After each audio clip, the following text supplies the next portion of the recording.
Hi, welcome back guys. This is your friend, the Nika Fanfics. Back with amazing fanfiction. This is the series of What If Deku Had Shadow System Quirk. Now before starting, please give this video a like and subscribe to the channel if you want more videos like this. Now let's get into the fanfic. Exactly 30 years ago, the first gates opened. Monsters crossed over to our world and the heroes faced them head-on. Countless lives were lost because of that incident. And after that tragedy, the world began to change. Other than quirks, humans began to awaken mana, granting them enhanced physical abilities and access to magic power. Some were fortunate enough to awaken both a powerful quirk and mana, making them the first S rank of their country. While others were less fortunate, forced to live through hell just to barely survive. Just how unfair is this world? Just how many times do we have to fail in order to achieve a victory you are satisfied with? You complain as if we have actually achieved a single victory. After using it for this turn, we only have one use for relic left. We need to make the most out of this turn. We agreed to Monarch's terms that we let the humans decide the victor, only interfering via an avatar. We need to choose proper avatars. We have no choice but to select the avatars that have yielded the most in past turns. Agreed. We cannot risk wasting this turn. Then it is settled. Fascinating, Izuku whispered as he watched past records of dungeon raids. But instead of awing the heroes, Izuku was more amazed about the monsters that they faced. Some people opted to call them villains, but it wasn't very fitting since human villains still existed. What fascinated Izuku about these monsters was how they operated. The weaker ones were always encountered first in the dungeons, and the strongest, the boss, would be encountered last. Some of you would say that it's obvious that the boss would be at the end of the dungeon, but why did it have to abide by those rules? This isn't a video game. It was a matter of life and death. Why did the boss need to wait at the end? Why not just meet the heroes at the gate? If Izuku was the dungeon boss, he would have fought with all his minions at the very start.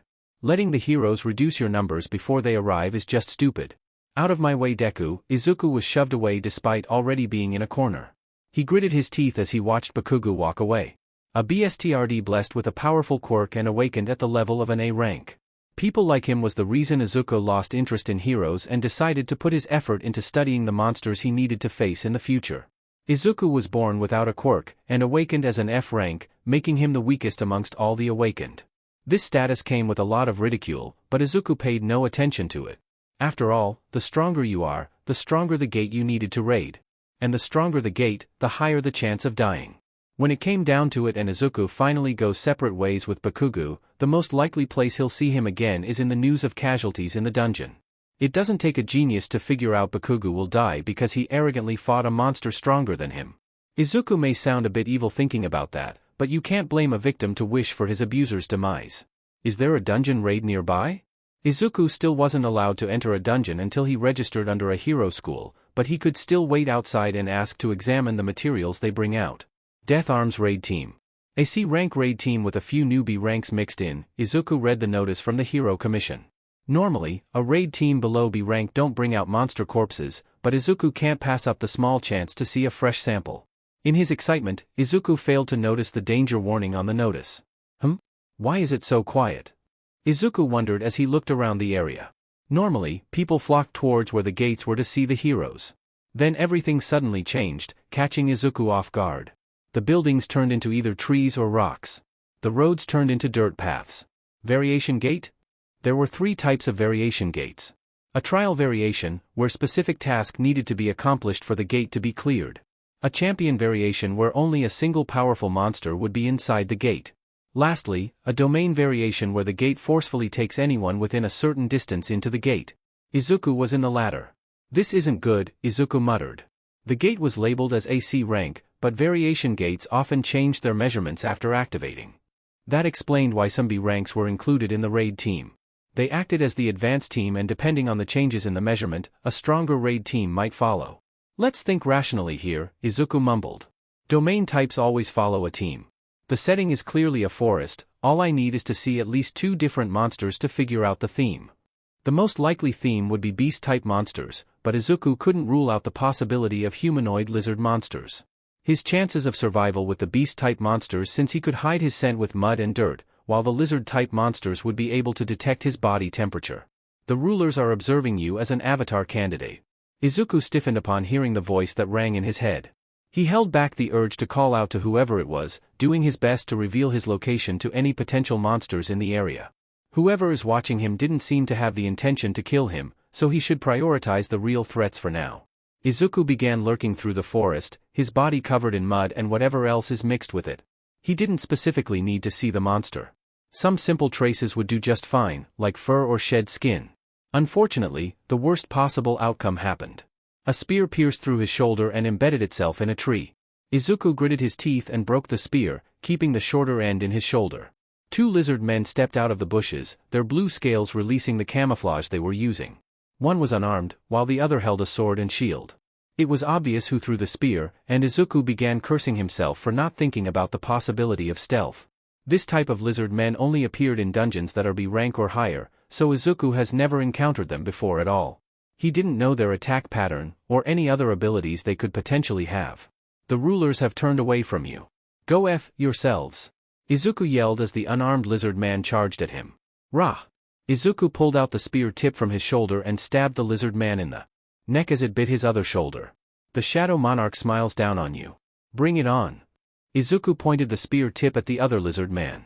The Shadow Monarch admires your courage. The lizard man rushed towards Izuku.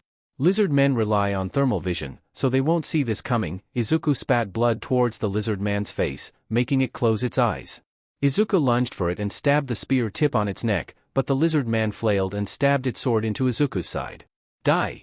Izuku pulled out the spear tip and repeatedly stabbed the lizard man until it died. The Shadow Monarch acknowledges your will. Izuku fell to his knees, pale from all the blood he was losing.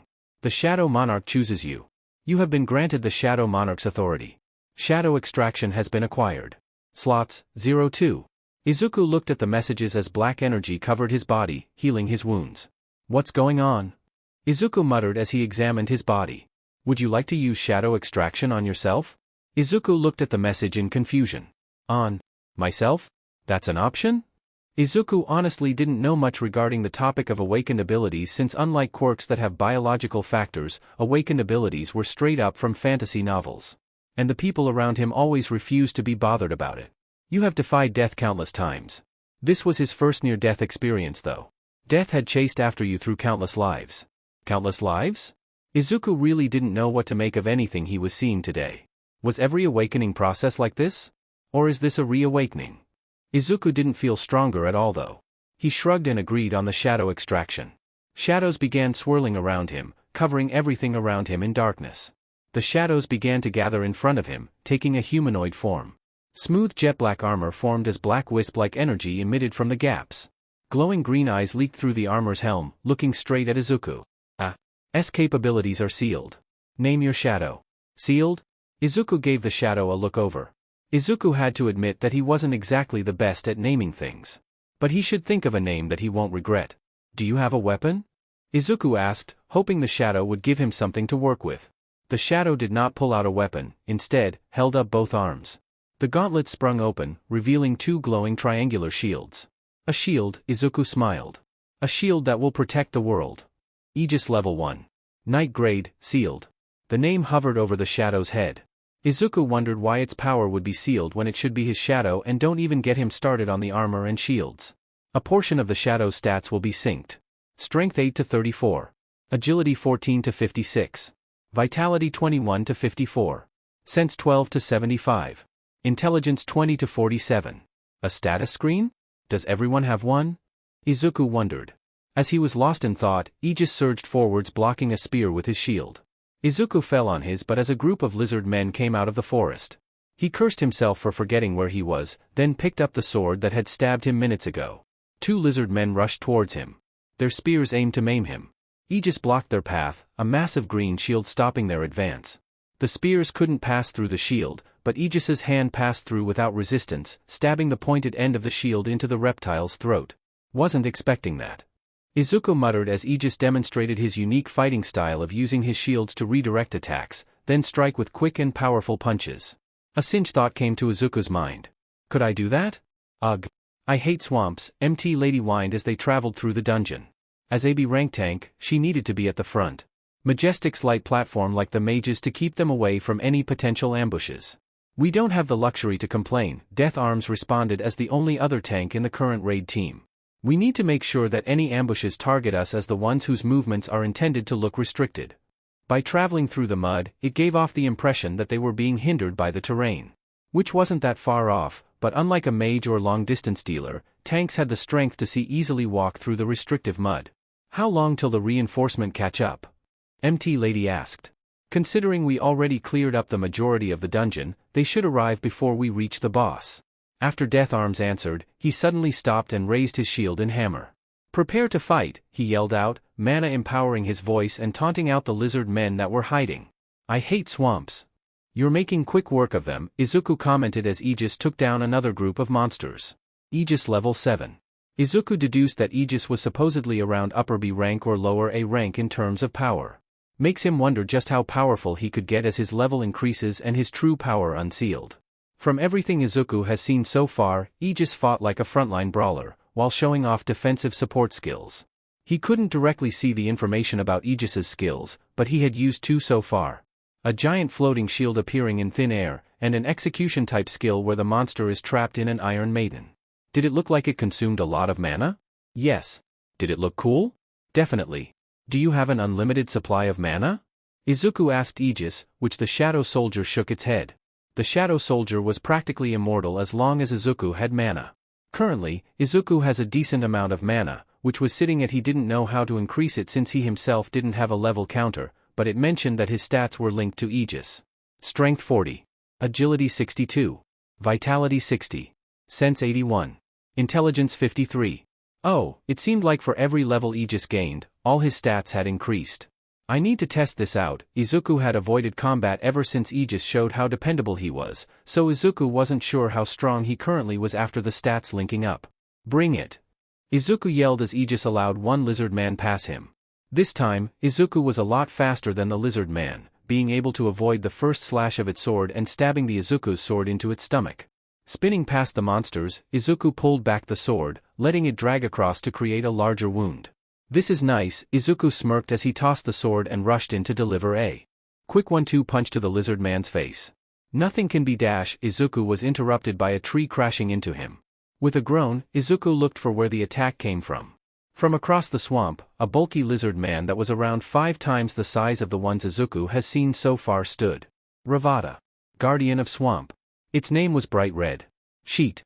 Aegis reacted quickly, manifesting the Iron Maiden to take down Ravada. Unfortunately, Ravada just stopped it from closing with its brute strength and rushed at Izuku. DMN it. Izuku took off into a sprint and ran with all his might. Is that thing the boss? He wondered just as Aegis attempted to hold Ravada back, only for the giant lizard man to bash the barrier Aegis created with ease. Thankfully, the lizard man didn't attempt to chase after Izuku, but Aegis wasn't a match for it. Unsummon?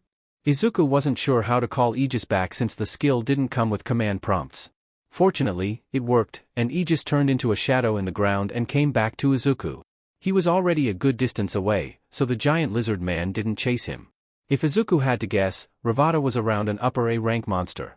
Since it was capable of bashing through Aegis's skills, it was a good guess, so Izuku would stay away from that area. His best chance of survival was to find the raid party. Assuming Ravada is really the boss, that means the exit of the dungeon should be the other way. Aegis, let's hunt down monsters to level you up, Izuku stated as he summoned Aegis once again. Making his summon stronger would also greatly help him, increasing his stats and his chances of making out of this alive. The Shadow Monarch is thrilled at your resolve. This isn't pleasant, Nijire groaned as they reached a large swamp. It's unavoidable, Ryukyu sighed. Domain variants always took the form of hazardous environments. By the way, why did we join a raid team all the way here in Mustafa? Nijire asked in confusion. Their agency wasn't exactly close and only Ryukyu and Nijire were asked to assist. They specifically requested us because they needed heroes capable of aerial combat, Ryukyu replied. They evaluated this gate around a rank after opening, so S ranks were needed. Japan wasn't exactly short of S ranks despite being a small country. With every person in the top 10 being S ranks and a lot of heroes in training being S ranks, they were looking forward to a bright future if nothing goes wrong. Has there been a gate that jumped from lower C rank to an A rank like this before? Kamui Woods asked as he approached them. Aside from champion variations, none, Ryukyu answered. Any chance of this being a mixed gate? Kamui Woods asked in concern. Mixed gates were rarer than national rank heroes, but that doesn't mean they can ignore the possibility when lives could be at risk. If this turns out to be a mixed gate with a champion, we'd need to retreat and call in more S ranks to assist. The terrain is a swamp, so I'll scout from the air just in case, Nijire stated. Make sure you dash. Ryukyu suddenly stopped, noticing something. Something wrong? Kemui Woods asked. Dead lizard men, Ryukyu replied, pointing to a group of bodies piled up. We've passed several of them before. The advance party must have fought here. There wasn't a fight. Ryukyu approached the corpses. The bodies looked paler than normal, as if their vitality was SCKED out. There's no sign of combat, Ryukyu pointed out. The area looks untouched. Were they dropped here? Nijire asked. No, they were slaughtered without putting up much of a fight. These things are lower B rank monsters. Kemui Woods crouched down to examine the corpses, noticing that the profitable scales were gone as well. They'd have to be an upper A rank or even an S rank to do this. Or experienced enough to conduct a perfect takedown, Ryukyu stated. Is there even someone like that here? Nijire tilted her head in confusion. This would have been cooler if I knew I had this earlier, Izuku mumbled as he stated at the panel in front of him acting as an inventory. At the very first slot, an item called Shadow Essence could be seen and next to it was Lizard Man Scales. Apparently, it had an auto-collect function, so every monster Aegis killed had every useful part of them automatically harvested. What's this do? Izuku clicked on the Shadow Essence. Shadow Essence. Material. Used to enhance anything under the authority of the Shadow Monarch. Izuku turned to Aegis who was killing lizard men, then he turned to the 64 under the Shadow Essence icon. I'd like to ask a question. Izuku tried to direct the question to whoever was watching him. Earlier it was mentioned that I was an avatar candidate. That means I'm not the only one that has your authority. The Shadow Monarch applauds your deduction. Getting higher authority means more power, Izuku muttered. Izuku clicked on the Shadow Essences. I don't know if I'm worthy of such power, but I'll prove that I'm not the wrong choice. 64 Shadow Essences have been consumed. Aegis has been promoted to Elite Knight. A portion of the seal has been lifted. Aegis Level 1. Elite Knight grade, sealed. Izuku checked his stats and his eyes widened when one of his stats practically doubled. Strength 40 to 60. Agility 62 to 79. Vitality 60 to 134. Sense 81 to 90. Intelligence 53 to 60. He didn't exactly know the full extent of the boosts in stats. Strength and agility were pretty straightforward. Sense had an obvious effect with how Izuku's 5 senses were greatly enhanced. Intelligence had something to do with mana alongside vitality, but the full effect of vitality was still a mystery. It also enhances his stamina, but is that all it could do? I need to figure everything out after I get out of this dungeon, Izuku muttered. Huh? Izuku noticed a rock formation in the distance, so he climbed the tallest tree in the area and used his enhanced eyesight to scout the rock formation. It was revealed to be a ruin with multiple spiked pillars forming a tight terrain. At the center of the ruin, a naga with blue scales rested with a trident in its hands. Dungeon Boss. Izuku looked at the title in confusion. The naga had no indication other than it was labeled as the Dungeon Boss. Then what was Ravada? No offense to the naga, but Ravada looked a lot stronger. At that moment Izuku froze in realization. He hadn't noticed it earlier, but Ravada was a named monster and named monsters only appear in one type of dungeon. Champion variation. Izuku jumped down the trees and rushed to look for the raid team. He needed to warn them, cause if they encountered Ravada, a lot of lives could be lost. Did I already say that I hate this place? MT Lady asked. Yes, Death Arms groaned. Well, I hate this place, she whined as they reached an open area. The area looked completely destroyed. Fallen trees were scattered everywhere, and the soil was a mess. A battle happened here. How? We're the advanced team. This is a domain type. We can't ignore that other people might have been caught in the transfer, Death Arms stated. Ugh, so now it's a rescue mission too? MT Lady continued to whine. Death Arms pinched the bridge of his nose in frustration. This is why I ha-dash, he was cut off by a tree dropping on top of them. Formation. The ranged dealers were lifted up into the sky to get a clearer shot at the enemy, while MT Lady and Death Arms stayed in the ground to keep the enemies from getting too close. Only a single enemy was revealed, but everyone present gained a bad feeling as the massive form of the monster revealed itself. It had jagged sapphire scales with blood-tainted claws. Its draconic head sneered at them as it picked up a trident and an axe. I got this. MT Lady grew in size along with her hammer.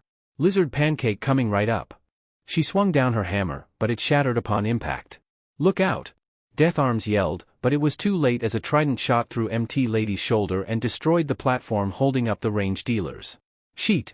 Death Arms attempted to help his falling allies, but the monster grabbed him by the head and lifted him with ease. As it opened its maw to take a bite off his head, Nijire wave, rings of energy bounced off its scales. Low breeze. A blast of wind cushioned the fall of the raid members that were falling. Ryukyu arrived with the rest of the reinforcement riding on her back. Our goal is to retreat and regroup. Stall it.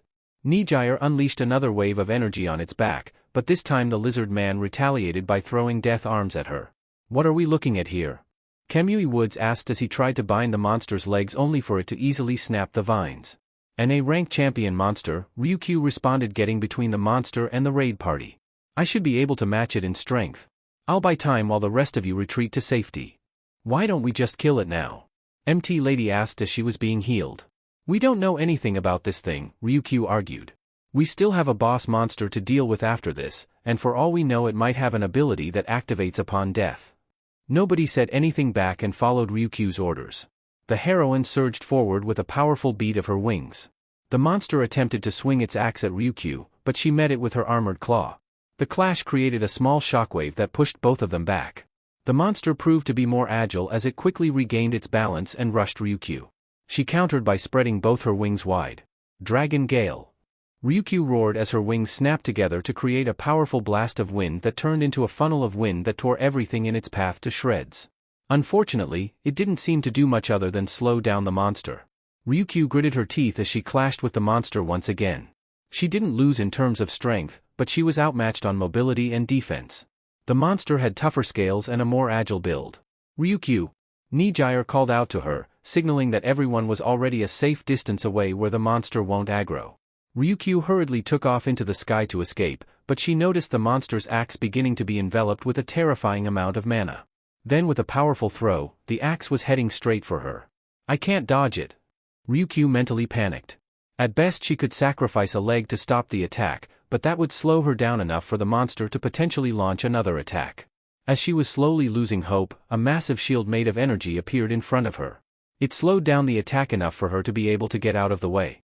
At the ground, she noticed a figure in the trees. Giving a silent thanks, Ryukyu flew away. Thank God that worked, Izuku breathed a sigh of relief. He was worried when he arrived, and the raid party was already in a fight with Ravada. It was also a good thing that Ryukyu was there.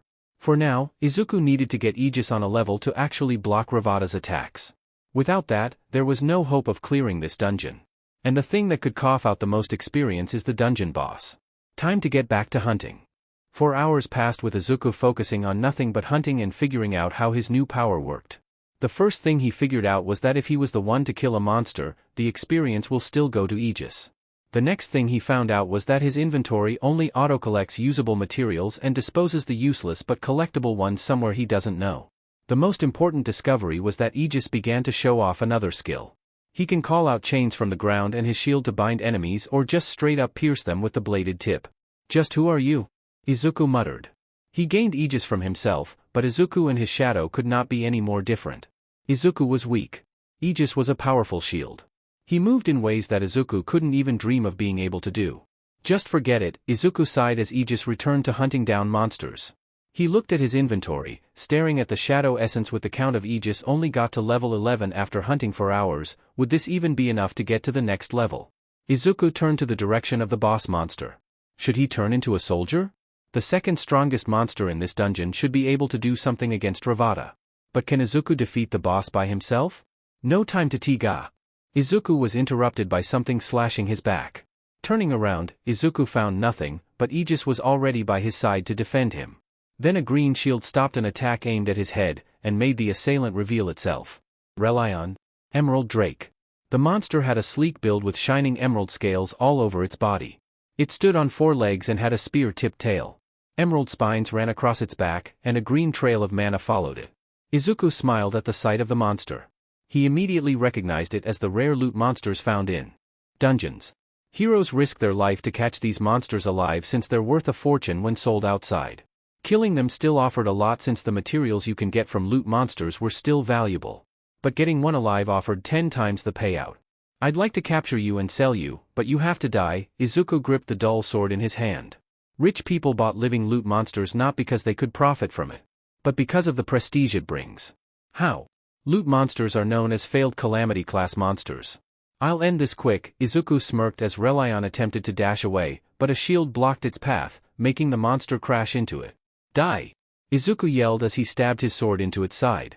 The spines on the monster glowed before an explosion of mana blew Izuku back. He wasn't hurt because of his new stats, though the monsters wouldn't make it easy for him. Relion seemed to disappear as the sunlight hit the emerald spines on its back. The only thing Izuku could track was the trail of mana left behind by it. Block its path again, Izuku instructed. But instead of blocking Relion's path with another shield, chains shot out of the ground, piercing something that didn't seem to be there before Relion slowly appeared. Well, that was easy, Izuku smiled as he approached the dead reptile. Now, how do I extract your shadow? Shadow extraction is unable. A force is restricting the use of the skill.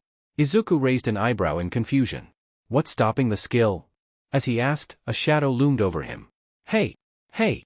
Who are you? Izuku jumped back and saw a beautiful woman with light blue hair floating above him. He expected Aegis to react and prepared to call him off, but the shadow simply remained where he was without worry. I got SCKED into the dungeon. Ryukyu was right. Some people did get SCKED into the dungeon by force, the woman mentioned. Well, you're safe now that you've met Nijire-chan. In all honesty, Izuku knew exactly who she was since she was the first intern Ryukyu had ever had for a work study. Her quirk allowed her to expel energy to fly or use it as a ranged attack. She also awakened as an S-rank mage and gave the skill to convert her mana into energy. She's definitely one of the luckiest people in this country. Izuku didn't want to get involved with her. It's alright, I can manage by myself. Nijire shook her head. That won't do, she looked around the area filled with dead lizard men. You may be strong, but there's this very strong boss monster that even Ryukyu can't beat. Aha, Izuku nodded. Is she the reason shadow extraction didn't work? Shadow extraction extracts the mana of the slain target, creating a shadow soldier that follows the master's commands. 1-2. Aegis level 11, Elite Knight. A key point mentioned was mana. Relion definitely had mana, so the problem wasn't related to Relion. The only other thing Izuku could think of was Nijire's awakened ability. She converted mana into energy and may be interfering with his skill. Let me hunt in peace. I'll stay away from the big monster. If this was a few hours ago, Izuku would have been happy to come with her. But with his new awakened ability, he could manage by himself. Additionally, Izuku needed to focus on getting stronger. Domain dungeons do not run out of monsters unlike other dungeons, so Izuku really didn't want to waste this opportunity. Nijire shook her head and grabbed Izuku by the collar of his torn uniform. Your Komi dash, Nijire was interrupted by a shield appearing beside her just in time to stop an axe from decapitating her. Ravada. Izuku jumped back, pulling Nijire along with him. The camouflaged figure slowly began to clear to reveal Ravada. Of course, this guy has stealth, Izuku grumbled as he gripped the dull sword in his hands. I'll buy time, run away, Nijire said. The raid team is the dash, she didn't get to finish as Izuku rushed past her. His sword clashed with Ravada's axe, sending them both back a few feet away. Izuku's sword shattered, but it didn't matter as he pulled out a spear from his inventory and threw it towards Ravada's eyes. Sense combined with intelligence increased my accuracy. The spear was heading straight for Ravada's left eye, but the monster managed to block it with their axe. Though upon impact, the spear exploded due to sheer force behind it. The look of confusion on Ravada's face greatly pleased Izuku as he took out another spear. I'm not done yet. Izuku threw another spear. The attack wasn't much of a threat to Ravada, but it was clear the monster did not expect Izuku to suddenly get stronger.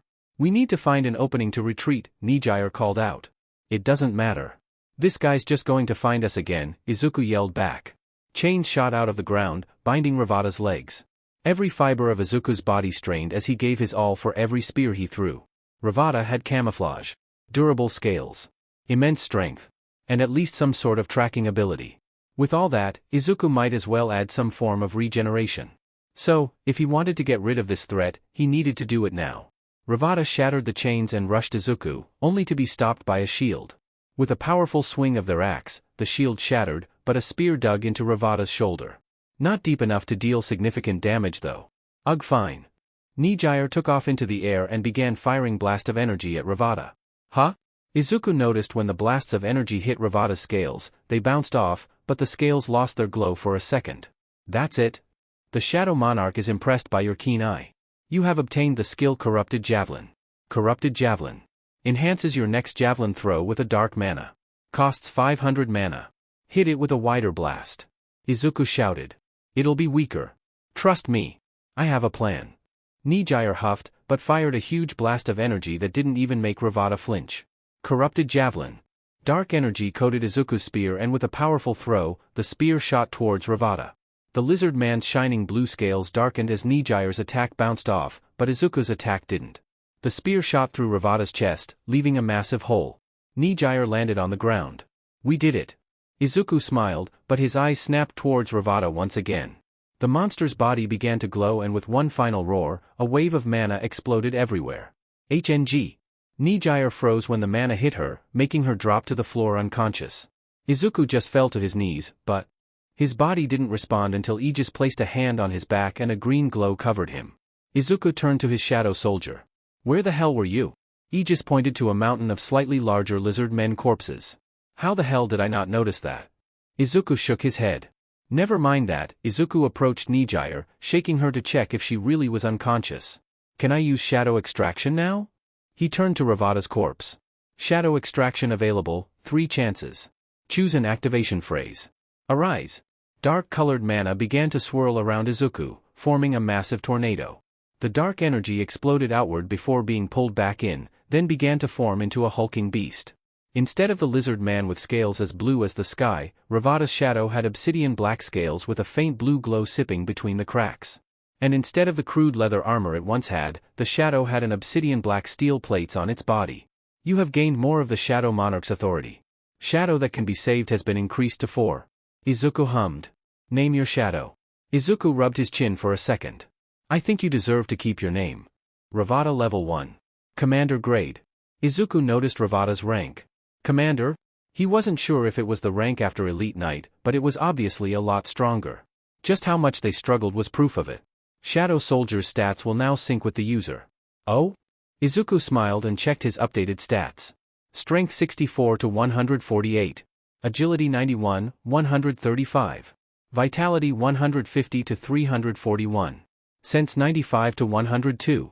Intelligence 60 to 65. The boost in strength and agility was obvious. Ravada was ridiculously strong and surprisingly nimble for his size.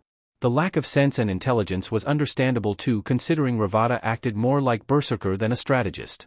His vitality being doubled again was a surprise though. Then Izuku remembered that Ravada launched one last skill when he had a hole in his chest. Well, time to move on. Izuku went to where he placed Relion's corpse. Arise. Dark energy came out of Relion's body as well, but nothing compared to the storm that came out of Ravada. When Relion's shadow body formed, Izuku decided to let the reptile keep its name. Relion level 1. Night grade, sealed. Izuku smirked when he saw Relion's information. He was a failed calamity, but it was just because Relion had failed to evolve. Now that he was a shadow soldier, the opportunity is back on the table. I have one mission for you. Izuku turned to Ravada, who merely grunted in response. Hunt down as much lizard men you can find. Izuku wished he could see what skills his summons had, cause the way Ravada just vanished into the forest was terrifying. Remembering that something that powerful was hunting them down a few hours ago would scar Izuku for life. Ugh. Izuku immediately unsummoned Aegis and Relion. What happened? Nijire asked as she tried to get up. Ugh. Did you just let me down on the mud? She tried to wipe off the mud on her buddy. Ravada used some kind of death cry that knocked us out. Why do you keep calling the monster Ravada? Do you like naming monsters? Where's the shadowy guy with you? Questions rained down on Izuku, catching him off guard. Is this how people I used to ask about their quirk felt like? It took a few minutes before Nijire actually stopped. We need to get back to the raid team. If I don't return by an hour, they'll consider me dead. Izuku looked shocked for a second. Seriously? I was already gone for 15 minutes before running into you, Nijire said before beginning to pull Izuku along. At this point Izuku no longer felt the need to go against her. He already figured out that only he could see the panel of his inventory, and as he stared at it, the increasing number of lizard man scales, magic cores, and even shadow essence put a smile on his face. Ryukyu, the dragon heroine, turned to see her in turn flying towards her with someone dragged along by the collar of their uniform. I'm glad you're still alive, Nijire. I knew you just lost track of time. Ryukyu smiled fondly at Nijire. Nah. You're not going to believe this, but this guy killed the big guy. Several looks of confusion were sent to Nijire. You need to explain things better, Nijire, Ryukyu said. He killed the monster that almost killed us, Nijire revealed, and that brought out several reactions. Bullshit. MT Lady yelled from one corner of the makeshift camp. All of us barely survived that thing and you're telling us that kid killed it. Well, he did and there's nothing we can do about it. Nijire huffed. Alright, that's enough, Ryukyu intervened. It doesn't matter if the champion is dead. We just need to kill the boss instead to close this dungeon. Weren't we waiting for reinforcements? Nijire asked. While you were gone, we received a respawn that they wouldn't be able to provide reinforcement in time, so we need to wrap this up with the boss instead, Ryukyu explained. We need to give up on the item drop of the champion. Izuku raised an eyebrow and checked his inventory. He skimmed through several of the drops from the lizard men looking for anything that looked different from the others. If you say the kid killed the monster, then he should have the item drop then, MT Lady spoke up again. Another argument started with Nijire and MT Lady, but Izuku focused on searching through his inventory. It was quite a struggle since weapons counted as an individual item instead of a stack like the scales and cores. Then Izuku found it, a rune. But as he was about to take it out his inventory, the dungeon began to shake. What's going on? Nijire shouted. Majestic suddenly arrived via his floating platforms. The dungeon boss was killed by another monster that looks like the champion. Another champion? The look of panic was clear on everyone's face, but Izuku face-palmed. Scout of the monster is still there. Ryukyu ordered. We need to hurry, or the dungeon will close on us. Everyone began running towards the boss's room. If it's still there, we'll lure it out. Ryukyu called out, transforming into a dragon and carrying the slower members of the raid party. Izuku simply mentally recalled Ravada, and as they were rushing towards the exit gate, Izuku saw the shadow enter his own shadow. The monster is no longer there. The scout informed them. Let's get out of here. Izuku saw everyone rush out the gate, but he began to slowly reduce his speed, and as the last person left the dungeon, Izuku turned to the boss monsters. Corpse. Arise. Is everyone accounted for? Ryukyu asked as they exited the gate and the flashes of cameras rained down on them. She ignored the reporters and prioritized checking if everyone got out. The last person to step out the gate was the student Nijire had found in the dungeon. Now that they were outside the dungeon, Ryukyu could see the flow of mana around him. He had to have at least a mana density equal to an A rank mage. That alone made him quite valuable. And the way the man formed a solid layer on his skin meant he had a big boost in strength as well. We're all accounted for, Ryukyu, Death Arms informed her. Good, have any injuries treated and rest up? Don't forget to submit your reports to the commission. Ryukyu approached the student. Are you alright? Any injuries? I'm fine, the student replied. Ryuko noted the lack of actual emotion from the boy. He didn't look shaken up despite being dragged into probably one of the most dangerous dungeons in the world. Once you've calmed down and gotten some rest, come find me and I can help you discuss compensation for what happened today. Ryuko handed the boy her business card. It was covered in mud, but her number was still clear enough to see. Thank you, the boy replied and walked off. Eh? You're just letting him go just like that? Nijire popped out of nowhere. He needs some time, Nijire. You need to respect that if you want to win someone over. Ryukyu walked away. Arriving home, the first thing Izuku did was wash up. As he had expected, his mother still wasn't home. But that was for the best, so that she didn't find out that Izuku got dragged into a dungeon. She was already distressed at the fact that Izuku awakened as literally the weakest. Strength 188. Agility 189. Vitality 402. Sense 121. Intelligence 65. Looking at his stats, he got a significant boost in agility from Relion and another increase in vitality from the Naga boss from the dungeon. Speaking of which. Shadow Extraction. Saved Shadows 4-4. Aegis level 14, Elite Knight, sealed. Ravada level 3, Commander. Relion level 1, Knight, sealed. Naga level 1, Elite Knight. Izuku wasn't sure if it was a good decision to turn the dungeon boss into a summoned creature. The method to increase the quantity of his summon slots were still unknown to him, so obtaining a summoned creature with lacking potential was risky. Aegis and Relion had sealed abilities that can be unlocked after getting stronger, and Ravada was just a straight-up champion. The dungeon boss, however, was just a normal monster. There's no use crying over it for now, Izuku muttered as he dropped onto his bed. It was for tomorrow's Izuku's problem. Izuku opened his eyes and just stared at the ceiling of his room for a good half of a minute before sitting from his bed. Status. Izuku Midoriya. Stats. Strength 188. Agility 189. Vitality 402. Sense 121. Intelligence 65. Staring at the floating panel, Izuku took another minute to fully accept that yesterday wasn't just some dream. Aegis? The shadow quickly materialized beside his bed. Staring at the Shadow Knight, took note that he looked somewhat different from when he first summoned him. His armor seemed even more solid and somehow had the visual effect of absorbing the light from his room. "Can you take off your helmet?" In response to Izuku's question, the knight just stood there motionless.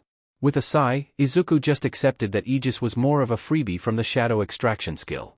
But the whole extracting his own shadow just didn't make sense considering he's still alive. Skills. Shadow extraction.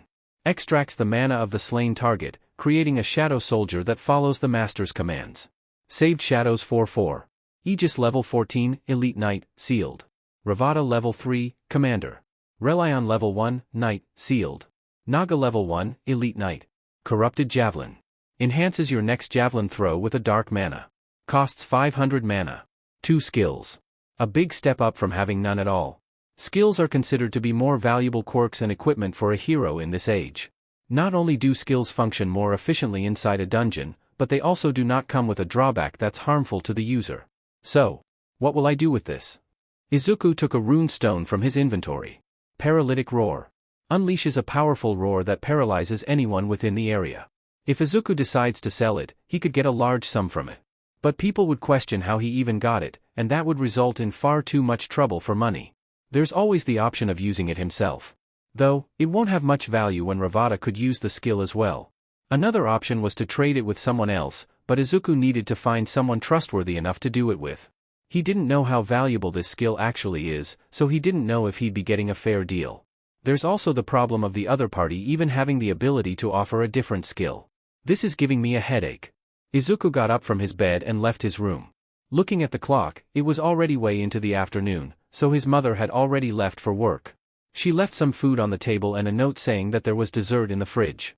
Looking down on the rune stone in his hands, Izuku leaned more into selling it now. The skill had little value to him now, and a person to sell it to came to mind. Izuku went back into his room and grabbed the muddy business card in his drawer. "I didn't expect you to contact me so soon," Ryukyu said as she greeted Izuku in front of her guild building. Having one of the top heroes greet you at the front door gathered a lot of attention from the people around them, and that somehow made Izuku more nervous than his fight with Ravada. "I didn't know who else to call about this," Izuku replied, hurriedly following Ryukyu into the building. The lobby of the building was mostly empty with only a few office workers passing by. Ryukyu led Izuku to a hallway that was literally nothing but elevators lined up. The one they entered was at the far end of the hallway and required Ryukyu's handprint before even opening. Upon entering, Izuku saw there were 4 buttons on the elevator that were separated from the regular floors. "This is the only elevator that has access to my office, personal training room, and another personal room." "I think you mean floor, not room." Izuku somehow found the courage to make a remark and was glad Ryukyu just laughed it off and not decided to tear him to shreds. Once the elevator opened, Izuku got a clear view of Ryukyu's extravagant office. "So, you mentioned that you wanted to discuss something other than the compensation for being dragged into the dungeon." "Yes, this." Izuku took out the rune stone from his inventory. "Is that?" Ryukyu leaned from her chair to examine the rune stone. "The drop from the champion. You really did kill the champion." Izuku sighed. He had to admit that it was really hard to believe he killed a monster that gave even one of the top heroes in Japan some trouble. "I assume you brought here to sell it," Ryukyu said. "Mostly, but I was hoping you had a weaker skill to trade as well." "Well, I'm not sure. Can you give me an idea on how good this skill is first?" Ryukyu replied. "If this was a rune stone dropped by the champion, it should have used the skill even once during your fight." "It did. Before it died, it roared and knocked out Nijire-chan." "Knocked out Nijire," Ryukyu rubbed her chin in thought. "Then it's at least on the level of an S-rank skill. The only thing that concerned me is that it used it as a last resort instead of an opening attack," Izuku informed her. "I highly doubt it's a last resort skill," Ryukyu replied. "The skill most likely affects allies as well, so it didn't use it until the end." Izuku had to agree. He remembered that Aegis had been stopping other monsters from intervening in the fight. If Ravada had used the skill, it would have affected the lizard men as well. It stung a bit that even monsters have better camaraderie than humans. "At best, this is what I can give you." Ryukyu stood up from her chair and approached a vault in the far end of the room. Izuku wasn't sure how it functioned, but the vault opened the moment Ryukyu touched the handle. She took out a purple rune stone and showed it to Izuku. "We didn't know what skill it had," Ryukyu stated. "All we know is that it came from a D-rank goblin dungeon. Normally, the big difference in ranks would make people hesitate with the trade. But unlike others, Izuku could see the skill inside the rune stone. Dark Reaver.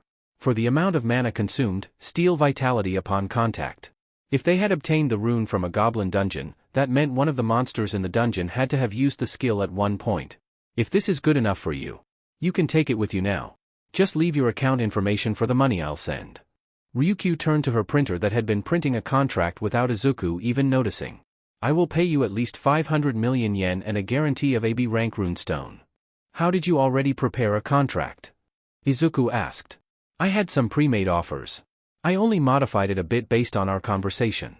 The hesitation on Izuku's face was obvious. What good was a contract be if the other party was an S-rank hero that was basically above the law? If she decided to screw him over, all he'd have was a piece of paper and his words against the words of a well-established hero. Izuku may be strong and may have a chance of winning in a fight with Ryukyu, but that would immediately label him as a villain and the person that will rush on his but was All Might himself, Japan's national rank hero. Why don't we do this? Ryukyu handed Izuku the rune stone. Take it, then you can give me the rune stone after the money transfer is done. What if I run away? I know where you live, Izuku Midoriya, Ryukyu smirked, sending a shiver up his spine. He should have figured out that Ryukyu already knew about him, when she somehow knew he was the one calling earlier today. The influence S ranks can't be ignored. She definitely had his background investigated ever since they came out of the dungeon. That meant she knew he was registered as an E rank. At this point, he was better off accepting the deal since he highly doubted anyone would give him a better offer. Deal. Sign the contract then. He did. No matter how insignificant that contact is to her in reality. Ryukyu watched as Izuku Midoriya left the building from the balcony of her office. Hey! Did you recruit him? Nijire flew towards her. No, she replied as she returned to her desk. Huh? Why not? Ryukyu placed a file in front of Nijire. He's registered as an E rank but the mana surrounding him puts him at least on the level of an A rank. Isn't that good? Nijire asked in confusion. Yes. But he's hiding it, Ryukyu said. Building a friendly relation with him is fine, but having someone that hides their strength watching my back is too risky. I don't know what he's truly capable of, and what he plans to do with that power. Can't we just send him in dungeons as a solo party? Possibly, but sending a solo party in a dungeon with a separate raid team requires too much investment, Ryukyu explained. I'll decide on that after I see more of what he can do. You may head to re-evaluation room B. The receptionist handed Izuku a number. Thank you, Izuku bowed. Having your rank re-evaluated was a pretty simple process. Because of quirks, a person's awakened abilities can be changed pretty easily. People call this process awakening singularity. It's when a person's quirk completely merges with their awakened abilities. A good example is Nijire Hato. Going by her awakened status alone, she would have only been an A rank.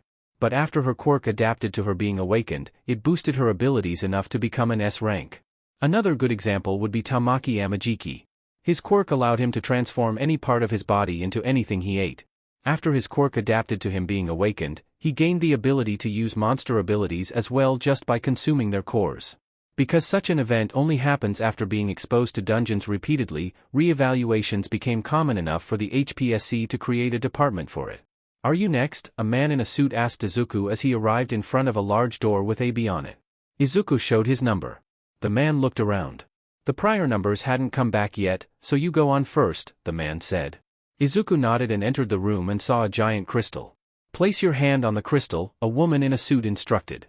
Placing his hand on the crystal, Izuku watched as it turned purple before an error appeared on the screen. Ah!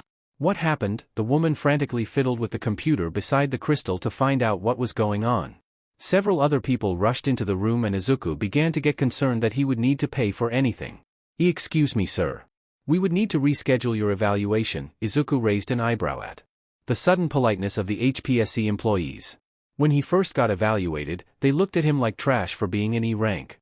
We will send you an exact time and date to avoid confusion and provide a private facility. That confused Izuku even more. Okay. Arriving home, Izuku was greeted by the sight of his mother making dinner. Ah, you're home early, Mom. Oh, the center closed early today because of some event, Inko replied. Go wash up, dear, dinner will be ready soon. Izuku made a quick trip to the bathroom to wash up before changing clothes and going to the dining room. I made your favorite. Izuku watched as his mother placed a bowl of katsudon in front of him. Thanks, Mom. As they began eating, Inko looked up at Izuku. Dear, I wanted to ask why you changed so suddenly. Izuku looked up to his mother with a look of confusion. I changed? Yes. Lately, you haven't mentioned heroes once or talked about quirks, Inko stated. A few days ago, you barely talked about anything else. Izuku looked deep in thought. I changed? Why didn't I notice? Izuku tried to remember when he started to lose interest in heroes and began studying monsters. In his head, he had been doing it for years, so why did his mother think he only changed recently? You haven't even mentioned All Might once. At the mention of the number one hero, Izuku felt a strange feeling of hatred. Why does hearing his name make me feel angry? I've never even met him before. Izuku? Inko looked at him in concern. It's nothing, Mom. I just feel a bit worn out recently. Alright, but tell me if there's something wrong, okay? Izuku nodded. So, you were one of their lackeys, a man adorned by a battered-up red armor said as he held down the symbol of peace with an armored foot pushing down on his chest. Who are you? All Might groaned out. A single viridian eye stared down All Might from the man's broken helm. Someone's that not on either side, the foot crushed All Might's chest. Fragments of light began to leave All Might's body, but the man extended an arm, grabbed the fragments like they were one singular entity. Black flames erupted from the man's hand, incinerating the fragments of light. The man turned to the sky. Your turn. Izuku sat up from his bed, clutching his chest as he panted heavily. What the hell? His senses were going haywire, making him hear everything that was going on around him. I can't stand this shit. Izuku got up from his bed and opened the window to his room, jumping out and landing on the street. With his enhanced speed, Izuku raced through the neighborhood until he reached the dump that used to be a beach. Looking at it, Izuku felt conflicted. A part of him wanted to clean the beach for the sake of doing something good, and another part of him feels like it would be a waste of time. Why is everything not making sense recently? Izuku wondered as he felt something off as he got closer to the dump. He jumped on top of a pile and felt a surge of mana, then a gate literally formed in front of him. Izuku stared at the gate with a flat look. This either fate or a sick practical joke. Whichever it was, Izuku didn't care. Stepping into the gate, Izuku found himself in a cave. Glancing behind him, he saw the gate entrance still there, which meant this was at least a normal gate. Entering a random gate may be the stupidest thing Izuku ever willingly done, since for all he knew, this could be a god DMNS rank gate. But he hardly cared, self-preservation hardly existed in his brain anyway. It took several minutes of walking before Izuku heard growling. Giant wolves with red fur stepped out of the shadows. There were over a dozen of them, and their intention seemed to be to surround Izuku. Wolves began to circle around him, then once they covered each side, they all pounced at the same time. But unfortunately for them, Izuku was not alone. Clawed arms grabbed two wolves by their necks and snapping them. One of the wolves was impaled by a trident, while another was bit in the neck by Relion. The pack in front of Izuku attempted to charge at him all at once, but a giant shield blocked them. Ravada roared, making Izuku stagger a bit, though all the wolves fainted. Relion and Nada finished them off as Aegis remained beside Izuku. Blood wolves are C-rank monsters, Izuku muttered as he examined the monsters. Since they're at the entrance, that means dungeon is at least an upper C-rank or B-rank dungeon. As they continued deeper into the dungeon and slaughtered the monsters, Izuku watched as Ravada tore through a blood-mane wolf with their bare hands. Then he glanced at Naga, who was wielding a trident. Why wasn't Ravada's axe included during his extraction? Izuku wondered. Shadow extraction confused him a lot. Why was the skill so inconsistent? Shadow extraction extracts the mana of the slain target, creating a shadow soldier that follows the master's commands. Saved shadows 4-4. Aegis level 21, Elite Knight, sealed. Ravada level 12, Commander. Relion level 15, Knight, sealed. Naga level 13, Elite Knight. Izuku hummed. He glanced at the 300 shadow essences in his inventory. Evolve Aegis and Relion, Izuku stated. 175 shadow essences and 4,000 mana will be used to promote Aegis. 63 shadow essences and 7294 mana will be used to promote Relion. Izuku stared at the panel in confusion. You know what? If you're not going to make sense, I just won't care. Promote them. The shadowy forms of Aegis and Relion erupted with magic power before condensing back into their forms. Aegis looked somewhat bulkier, but the main difference was his armor. It was no longer just a solid black steel. Now, runic symbols were engraved in the armor, glowing with a vibrant green hue. As for Relion, it grew twice its previous size. Relion also gained a more draconic appearance with two slicked back horns on its head and spikes trailing down its limbs.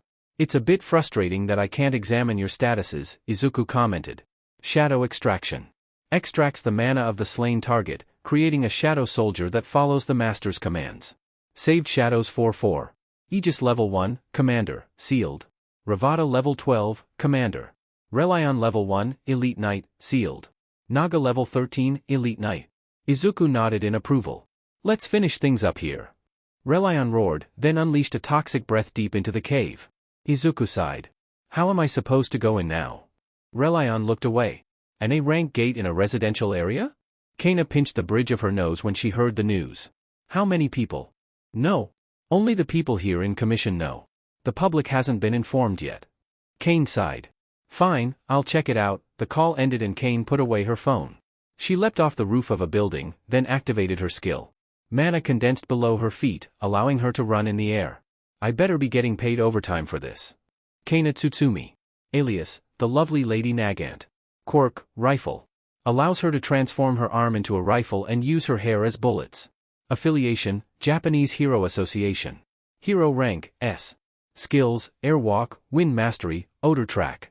Airwalk, she can use her mana to create footholds in the air for her to stand on. Wind Mastery, she can conjure and manipulate wind using her mana.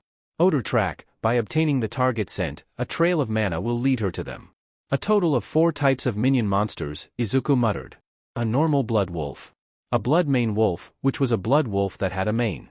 Vampire bats and blood leeches. Time to check the boss monster. Izuku stood in front of a massive door. Ravada was the one to open the door. Upon opening the door, Izuku was immediately hit by a powerful scent of blood. At the center of the chamber, a throne can be seen with a massive suit of armor resting on it in the middle of the chamber. A rusty mace was leaned against it and a massive shield leaned against the other side. Izuku took a step forward into the chamber and found out the floor was pool of blood. Ugh, he'd have a hard time explaining to his mother why his pajamas were soaked with blood. Then all the blood on the floor began to flow towards the suit of armor on the throne, filling it out. The armor began to move and took hold of the hammer and shield beside the throne. Bloodborne General Vicus. I've arrived at the location, Kana said to her earpiece. Status? This place is a dump. I doubt the locals would notice the gate, but there's a problem. Kana looked at the area and saw footprints on the sand. What is it? Kana activated her skill, then a trail of mana led to the gate. Someone is already inside the dungeon. Are they alive? The trail is still active, so there's movement, Kana replied. The gate is estimated to be a mid to high level A rank dungeon. If the person survives, they would at least be an upper A or even an S rank. Recruit them. The call ended and Kana was left with the decision to enter the dungeon or wait out in the dump. She chose the former.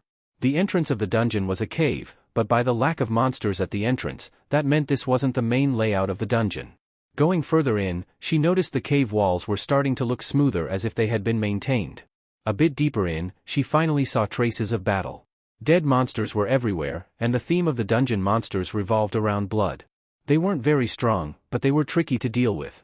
Most of the time, the boss monster in these types of dungeons had some form of unusual regeneration. Like the blood golem's liquid body that kept reforming itself until the core was destroyed, or a vampire that kept regenerating by draining the raid team's blood. Either this trespasser uses different fighting styles, or there's more than one, Kana muttered as she noticed that the monsters were killed in different ways. Impressive strength as well, Kana added when she saw some of the blood mane wolves' bodies were torn apart. She kept going deeper into the dungeon until she arrived at the boss room just in time to see a giant lizard man pulverize a knight with red armor to the ground, creating a shockwave that forced her to take cover and the door to the boss chamber to slam shut.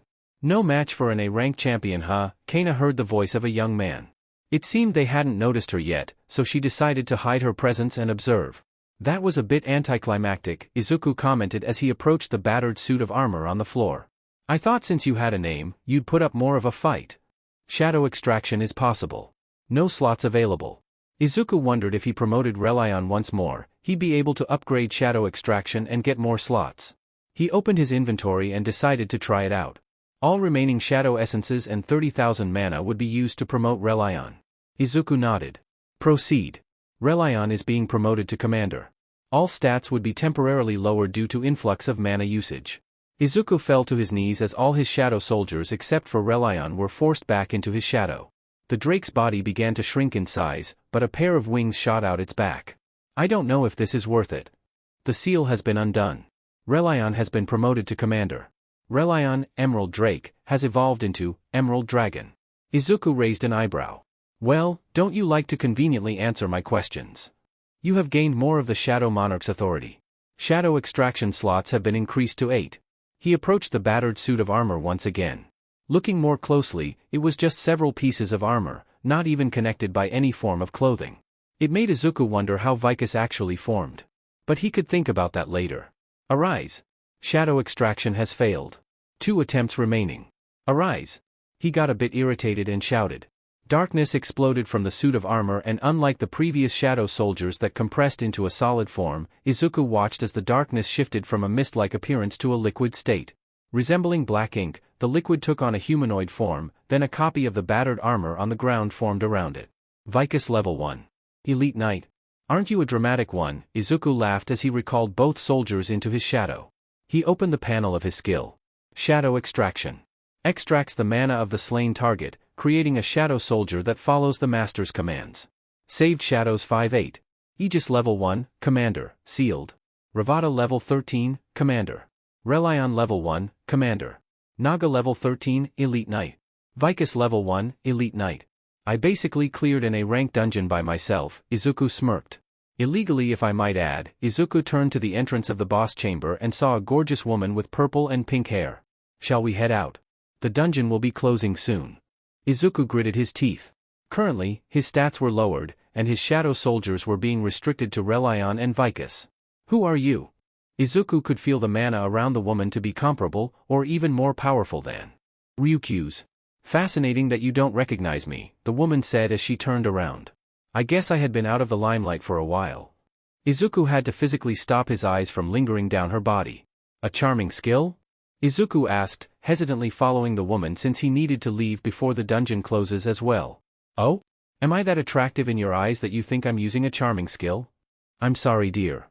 Izuku clutched his head in pain as a similar voice of the woman rang in his head. Hey! The woman rushed towards him in panic. Izuku fell to his knees and felt his consciousness slipping away. Before he completely blacked out, he felt warm hands catch him. Kana had no idea what to do. First, she finds out that the person who solo cleared the dungeon was God DMN Kid, so she decided to do a non-hostile approach. That seemed to have worked too well as the kid seemed quite drawn to her, no matter how awkward that made her feel. Then the kid suddenly fainted, so now she was carrying him out the dungeon. This was not how I planned this evening, she grumbled as she exited the dungeon and the scent of the garbage dump hit her. Fing foul. She shot up into the sky and used airwalk to get to a more decent area. But as she landed on a roof, another hero intercepted her. Hand him over Nagant, a woman wearing a pink crop jacket demanded as they landed on the roof of an apartment. Tawada, what are you doing here? Kana eyed the woman cautiously. Kane Tawada was an S-rank hero from the Draw Sword Guild.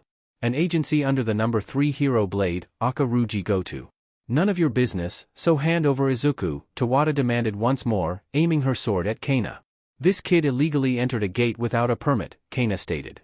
I'll take responsibility. Now give him to me, Tawada immediately replied. Kana noticed that Tawada was somewhat desperate, in contrast to how she usually is. As an agent of the Hero Commission, Kana had to deal with her guild a lot. Among her guild's top heroes, Kane Tawada is probably one of the most ruthless and had the least loyalty towards Goto. You sound desperate, is this kid your lover or something? Kana tried to rile her up, and unexpectedly got a reaction. Tawada threw her blade to the side. That's right. Now give him. Kana was honestly taken aback by the sudden confession. She awkwardly handed the boy to Tawada and watched as the normally fierce woman embraced the boy with so much emotion. How old is that kid? Kana hesitantly asked. He's 18. Tawada immediately exclaimed. Perfectly legal. Kane stepped back, a bit startled. Alright, but if he's part of the Draw Sword Guild, I'll need to speak with Goto regarding this incident. No. Tawada yelled. He's not involved with the guild at all. I'll take responsibility. In all honesty, Kana had no hold on this issue as the gate had already been cleared and nobody would believe her that some unknown kid cleared an A-rank evaluated gate. It would be easier to say there was an error with the commission's gate detector. Alright. But you need to submit a report to the commission and have him registered, Kana pointed to the boy. His schedule for evaluation was moved to 2 days, Tawada picked up the boy. You'll hear about it soon. A scheduled evaluation. Kana already knew what that meant. That boy was an S rank. Where am I? Izuku muttered as he got up from the bed. In an instant, he felt a weight around his waist and found an arm wrapped around him. Following the arm, he saw a naked woman with long black hair and tattoos on her shoulder under the covers of the bed. What? Izuku trembled as he tried to slither away, only for the woman to pull him closer. Where do you think you're going, darling? Who? Oh, the woman sat up, revealing that she was wearing her underwear, then pulled her up into a twin tail. You're the S-rank hero, Scarlet. I was hoping you'd call me Cherry. Cherry? Wait, please explain what's going on. Izuku got off the bed. Kane sighed. I guess I should have expected you to not have any memories of me. She got up the bed as well, and Izuku had to look away as her body was on full display. This is the first time we met, Izuku said. Not for me, Kane replied. Do you know about the monster called memory wraiths? Yes. They're found in B rank or higher dungeons, Izuku responded. They erase memories of their victims to weaken them.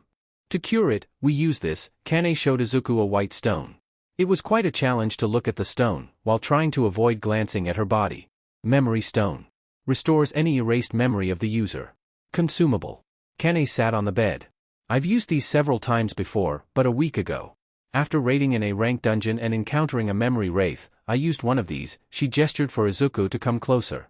And it did more than just bring back memories taken by the wraith. She locked her lips with Izuku's, taking control and embracing him. Izuku panted as Kane released him. It brought back memories of a man conquering my heart, showing me the pleasure of being dominated. Okay. Okay. I get the idea, Izuku interrupted her, getting too embarrassed to listen any further.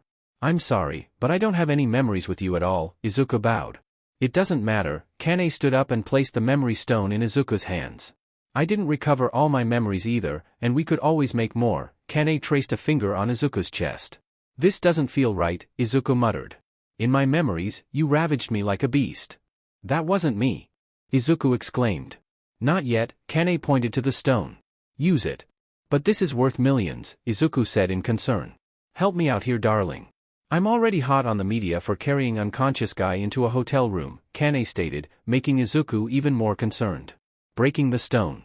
Izuku immediately blacked out. Izuku opened his eyes and found himself in a dark void with nothing but darkness in sight. Took you long enough. Izuku turned around and found an older-looking version of himself sitting on a throne. He wasn't a mountain of muscle like All Might or Thomas Andre, but he still had an impressive build that commanded respect. His draconic armor emanated heat that even Izuku felt hard to endure. I don't understand, Izuku muttered. That's what a lot of people will be saying about our situation, adult Izuku replied. To avoid confusion. Call me Aegis. Aegis? Yes. Your shadow soldier. What's going on? Whose? The Shadow Monarch? The rulers? Izuku asked. Unfortunately, I can't tell you right now since you're not strong enough to fight them yet. If I told you, they'd start to be wary of you, and we didn't exactly get along with them. Then why did the Shadow Monarch choose me? He's just honoring a deal. You're not even his chosen vessel, Aegis replied. That's why your shadow extraction is so limited. You're telling me someone out there has more soldiers and synchronized stats?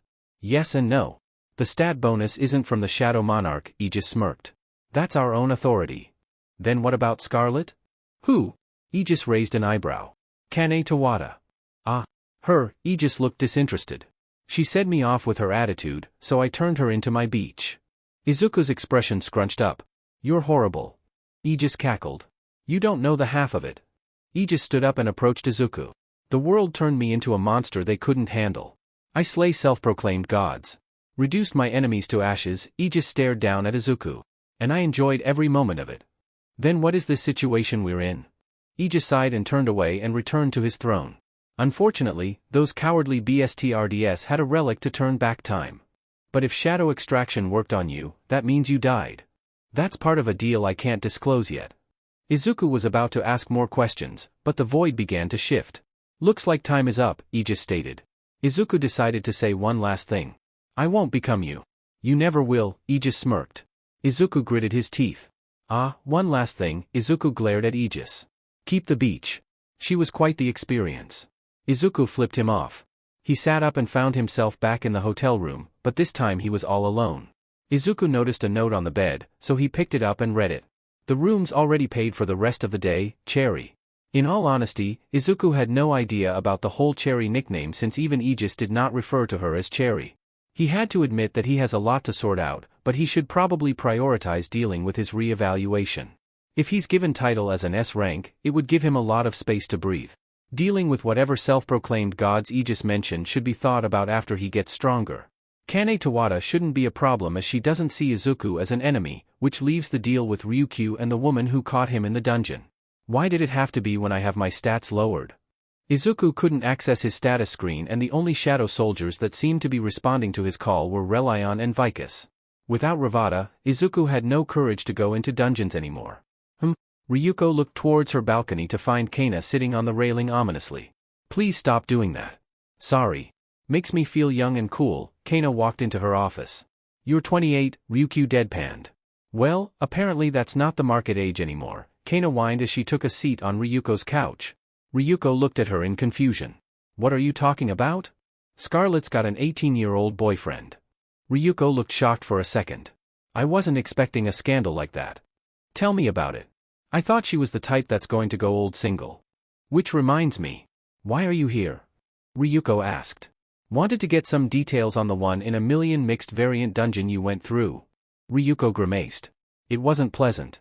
The champion was an evolved lizard man that matched me in strength in my dragon form. Kana looked thoughtful for a moment, remembering something from earlier. Was it purple? No. It had bright blue scales, Ryuko answered. Was there a green-haired brat involved? Kana suddenly asked. Do you know Midoriya? Ryuko showed Kana the file she had on the teen. Holy shit. This is Scarlet's boyfriend. Ryuko didn't know how to react to that. No wonder this guy wasn't fazed in the dungeon. He's been going to town with one of the most vicious heroes in Japan. Ugh, Kana groaned. I did not need that image in my head. Just give me the rundown on the dungeon. Well, in short. We entered as the reinforcement, Ryuko began explaining. The advance team didn't have a hard time with monsters as they were on the level that C rank could defeat. The domain was a C rank, but the champion was around A? Exactly, Ryukyu nodded. The only real danger was the champion that easily broke the formation of the advance team and would have wiped them out had I not arrived on time. Could you have beaten the champion if you went all out? Ryuko scratched her chin. I'm not exactly sure. In terms of physical abilities, it was even between us. But later, we found out that it had several skills like a stunning roar and regeneration. That's a tough one, Kana commented. Champions always had some form of crowd control, but regeneration on top of it as well. That could have been dangerous. Yeah, but they mentioned that it only used the skill as final attack before dying. They? Kana raised an eyebrow. An intern of mine and Izuku Midoriya killed the champion. As proof, he tried to sell me the rune stone for the stun skill.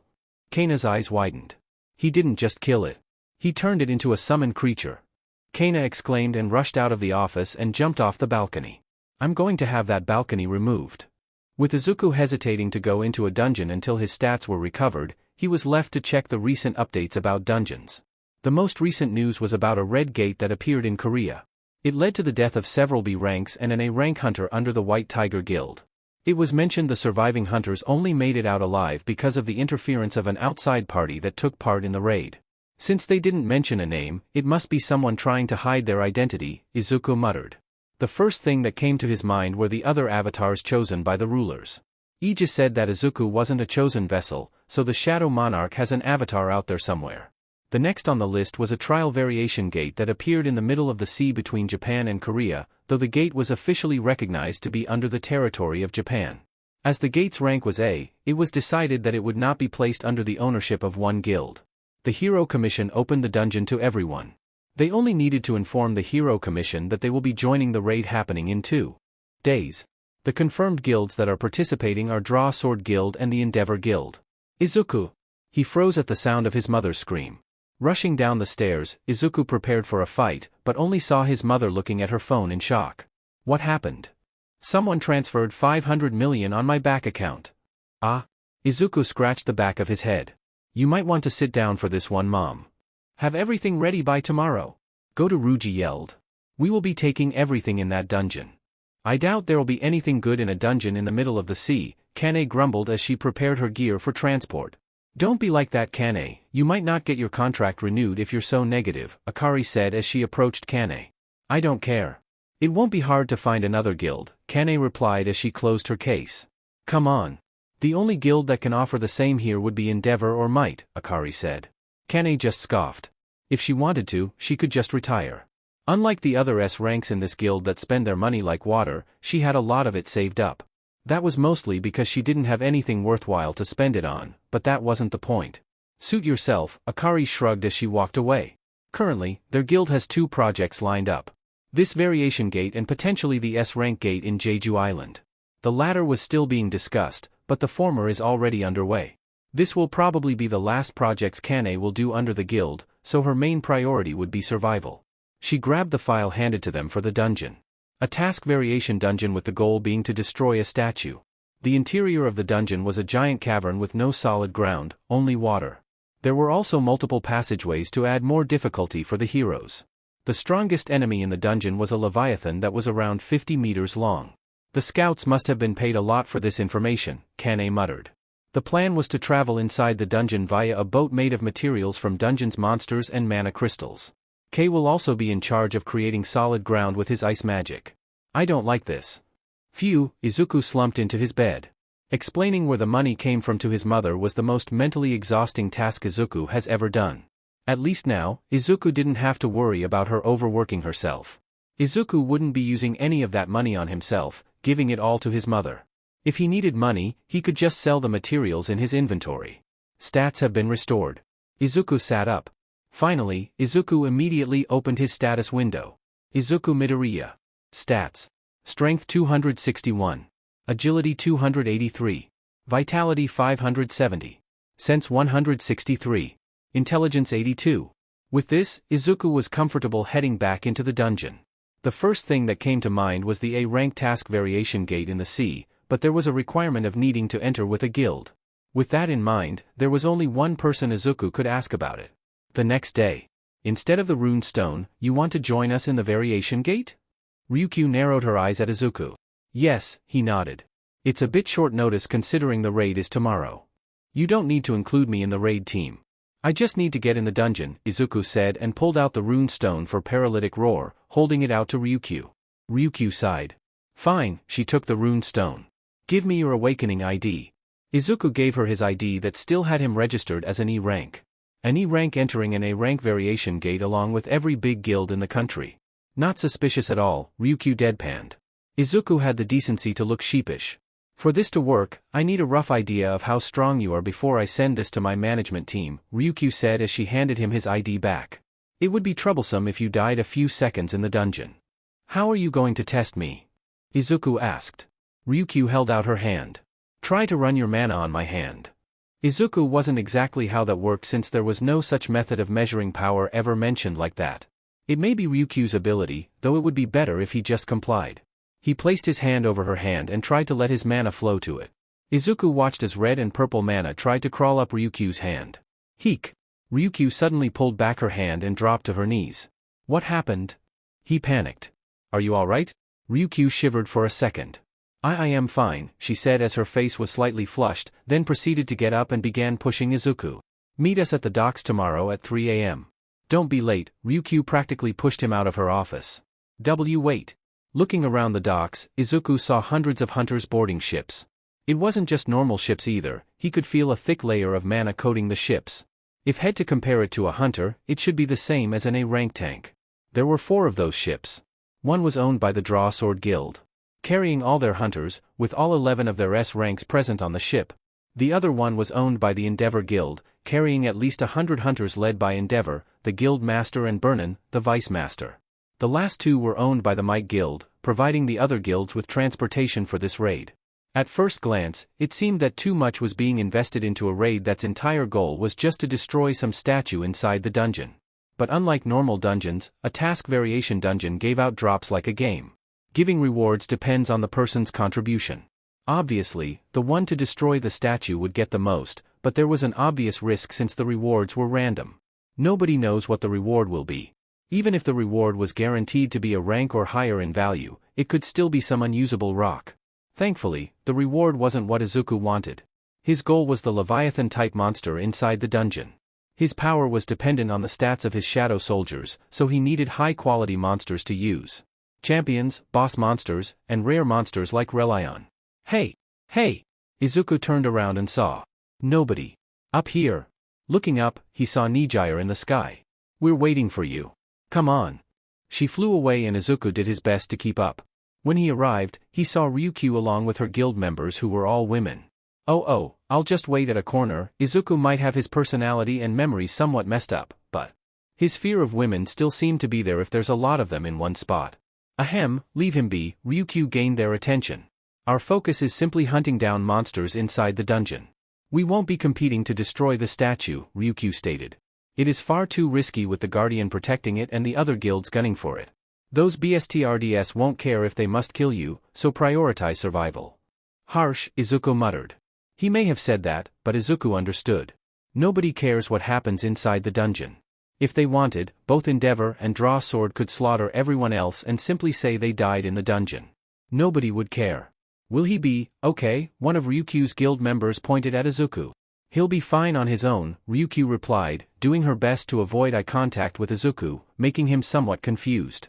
One of the guild members approached him. Don't worry, buddy. If you need help, you can come to us, she ruffled his hair. Izuku honestly didn't know how to react to that. Now that they were sailing towards the dungeon, Izuku got the chance to scan through everyone participating in the raid. Other than Ryukyu and Nijire, there were a lot more S ranks in this ship alone. Crust and Yoroi Musha were both participating in the raid with their guilds as well. With Crust's guild, Fortress, this ship had a solid team to focus on defense. Yoroi Musha's guild, Honor, had a lot of seasoned veterans that could fill out roles that were lacking. We're about to enter the dungeon, make sure to be on high alert, Ryukyu announced to her guild. Izuku could see their expressions harden, resolving themselves for what was about to happen. This was an A-rank variation gate. Even if the task mentioned was to simply destroy a statue, it didn't mean it would be easy. The terrain alone made everything a challenge. Aside from the heroes with the ability to fly, everyone else were limited to the ship. If it sank, then God help them all. That's why only a select few heroes would be targeting the statue. To avoid losing their only way of leaving this dungeon and getting back home. It's bigger than I expected, Izuku muttered as the ship arrived at the entrance of the dungeon. Both Endeavor and Draw Sword Guild already entered the dungeon. Now, the two remaining ships were going to enter at the same time. Izuku heard the sound of swords being drawn, and the moment they crossed the gate, a swarm of humanoid fish monsters shot out of the water. The ships kept moving forward, following the route made by the scouts that mapped out the dungeon. While this was happening, Monster constantly boarded the ship and the heroes fought them all.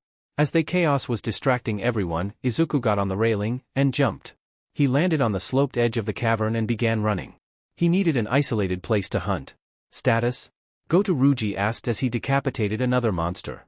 We're 2 hours away from the main chamber, one of his guild members responded. No damage to the ship. Good, go to Ruji scan the other ships. The monsters didn't bother attacking the ships itself, instead, focused on boarding and attacking the heroes. Endeavor's ship was ahead of them, but it hardly mattered and even proved to be an advantage as more monsters attacked them first. The only downside was that they'd get less contributions at the start. But if Goto destroys the statue, it would easily make up for it. As he was devising a plan, Goto noticed a person running by the walls of the cavern. His face was covered by a mask, but Goto could make out his green hair and physique. The man was fast, taking down all the monsters that attacked him. His swordsmanship was clumsy, but it hardly mattered when a single slash of his sword cleaved his enemies. He had to be at least an S rank. Who is that? Goto pointed to the man. Nobody dared to answer, which meant nobody knew. A new S rank then. He'll deal with him later then. Izuku diverted from the route of the ships and immediately called out Relion. His draconic form was a sight to see. Get us deeper in, Izuku ordered and Relion obeyed. The dragon unleashed a breath of toxic gas as they transversed deeper into the dungeon, killing any weak monster and luring the stronger ones. It didn't take long for them to reach a closed-off cavern. The monsters that didn't die from Relion's toxic breath finally caught up to them and Izuku immediately noticed that they were able to stand on the water, showing that it was only around 5 feet deep in this area. With a grin, Izuku called out 2 of Shadow soldiers that were big enough to not be impeded by the water. Ravada and Naga ripped the fish monsters to shreds with ease, while Izuku remained in the air. This should be a good way to kill some time. Kyoko sighed. Being an A-rank healer meant she would just constantly stay at the back, while everyone fought. But that wasn't always the case. Her healing ability was simply a byproduct of her quirk mixing with her awakening. Her actual awakened ability was summoning. She had 2 options to summon. A white beast that resembled a lion, or an armored knight. Right now, she was on the beast as she had no choice since the stump that used to be her right leg prevented her from being able to move around by herself. Focus on healing brat. Kyoko flinched as one of her guild mates screamed at her. She was still young and had a high rank. But having such a disability severely limited her options, so she was stuck in some no-name guild to earn some money. As she was focused on healing, one of her guild mates was sent flying by one of the monsters and crashed into her. She was knocked of her summoned creature, and had to try to steady herself on a rocking ship with just on leg. F dash. Get out of the way. Some random punk shoved her aside, pushing off the railing. Her summoned creature leaped after her, managing to catch her, but now they were off the ship. The monsters immediately began to focus her. Her summoned creature managed to get them on the edge of the cavern and immediately began to run with the monster on their trail. Kyoko noticed a path that seemed to lack monsters. That way. To her surprise, the monsters stopped following. But she immediately felt her chest tighten. Poison, she quickly began healing herself. She was thankful that her healing outpaced the poison. Now, she just needed to get to safety. Ironically, that meant deeper into the poison path. The water had to be at least 10 feet deep, though as she went further in, the water level began to get lower. How did she know this? It was because she had replaced her summoned beast with the armored knight. And said knight was 15 feet tall. Why didn't she summon the knight earlier? Because it was goddamn slow, and she only had the mana to maintain one summoned creature. Are those monsters? Kyoko began to get scared as dead monsters were starting to appear.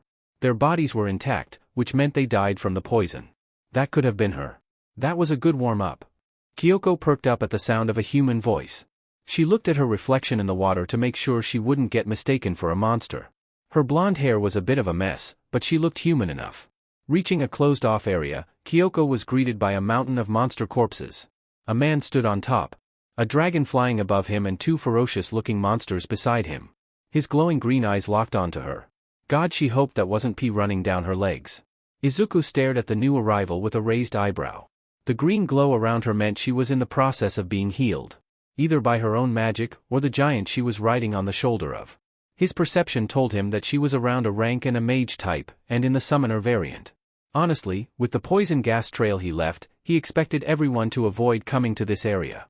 Who are you? Izuku's voice came out distorted due to the mask he was wearing. Ryukyu told him to wear it to avoid anyone questioning why an E rank was in an A rank dungeon. I am from the Asphalt Guild. I just came here to run away from the monsters after I fell off the ship.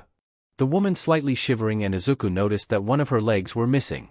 And judging by how her missing right leg was properly covered with no torn clothing around it, this wasn't an injury inside the dungeon. Why didn't you return to the ship? Izuku asked. It shouldn't have been hard to get her back on the ship if one of the heroes just pulled her back once she got close to the railing. From the way she looked down, it told Izuku that the scenario he came up with won't happen. Rely on. The dragon began flapping its wings, blowing all the poison gas in the chamber. The woman held on to her summon for dear life, but she still got swept up by the wind. At that moment Izuku leaped off the pile of dead monsters and caught her, then he clung to the walls of the cavern to avoid falling into the water. Izuku felt odd holding her in his arm. It was strangely calming and exciting at the same time. Izuku raised an eyebrow and noticed her flushed face. Is something wrong? Why your hand, she replied. Izuku looked at where his hand was and found he was tightly holding on to her chest. Normally, the noble protagonist would get flustered and hurriedly look for a way to set her down. But Izuku did not budge and held her soft chest in his hand. Was this why his future counterpart seemed so interested in women? Squeeze. Most likely. All four ships have reached the entrance of the main cavern. Ryukyu saw the Ice Mage from the Draw Sword Guild create a massive glacier platform for their guild to use a footing. While on Endeavor's side, only he was going in the cavern. Flames flared on his feet as he took off into the air. Ryukyu would have been a good choice to enter the cavern as well, but she didn't want to compete with the greediest assholes in the country. She'd rather prioritize the safety of her own guild first. They're entering the chamber. Be ready for any monsters that might swarm out, Ryukyu announced to her guild members. Draw Sword's main tank was the one to lead their guild into the main cavern, and in an instant, a powerful roar imbued with magic power washed over all of them. Ryukyu felt her whole body freeze in fear. Glancing at her guild members, she saw some of them had fainted and some were barely holding on. She forced her eyes back into the main cavern and watched as the water began to rise before revealing the head of the Leviathan. Then a blast of highly compressed water shot towards them. Izuku saw the whole cavern shake.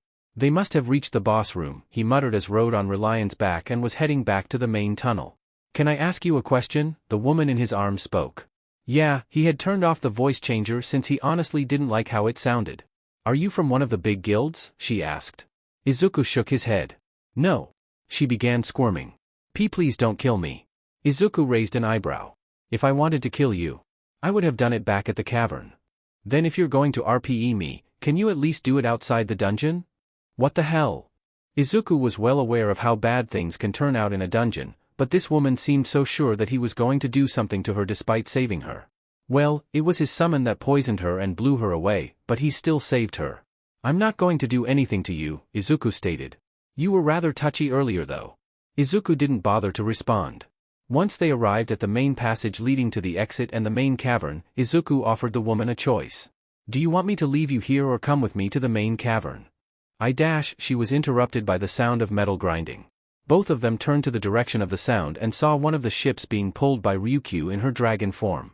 Her tail was stabbed into the deck to act as tow, while she pulled with all her strength. Ryukyu! Izuku called out. Ryukyu recalled her dragon form as she landed on the boat. Izuku jumped down onto the deck and placed down the woman he was carrying. What happened? The boss monster had a paralysis skill similar to the one you sold me, Ryukyu stated. Then used a powerful breath attack that destroyed most of the ships. I barely managed to get this one out. Were there any more survivors? Izuku asked. I don't know, Ryukyu shook her head. The attacks were mostly focused on the ships, so I'm not sure if the heroes on board survived. Izuku glanced at the other people on the ship. Most of them were unconscious, while a few were barely able to move. It was a miracle that Ryukyu was even able to pull the ship away. Can you continue to pull the ship out of the dungeon? After some rest. I'll manage, she replied. Vicus, Naga, the two shadow soldiers appeared behind Izuku. So, that's your power, Ryukyu muttered. Keep them safe from any monsters, Izuku ordered before jumping off the ship and resummoning Relion. In all honesty, Izuku isn't confident about defeating the boss of this dungeon. His original plan was to wait for the other heroes to weaken the monster, then kill it after they leave. And while waiting, Izuku would level up his soldiers by hunting down monsters. But the situation was different now.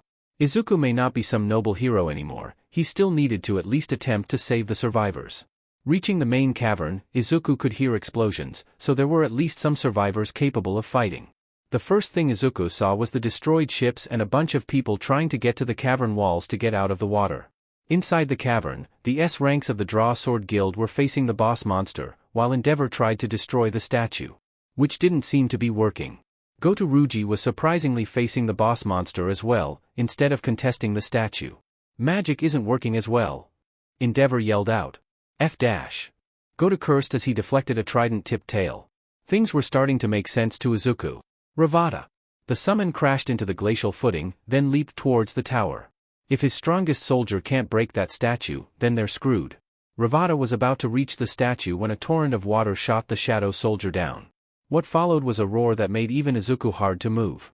Thankfully, his summons was not affected since Relion managed to stay in the sky. Down on the glacial platform, all the S ranks were either down on their knees, or barely keeping themselves on their feet. Kane was one of the ones that managed to stay standing. But that hardly mattered when the Leviathan was about to unleash another breath attack.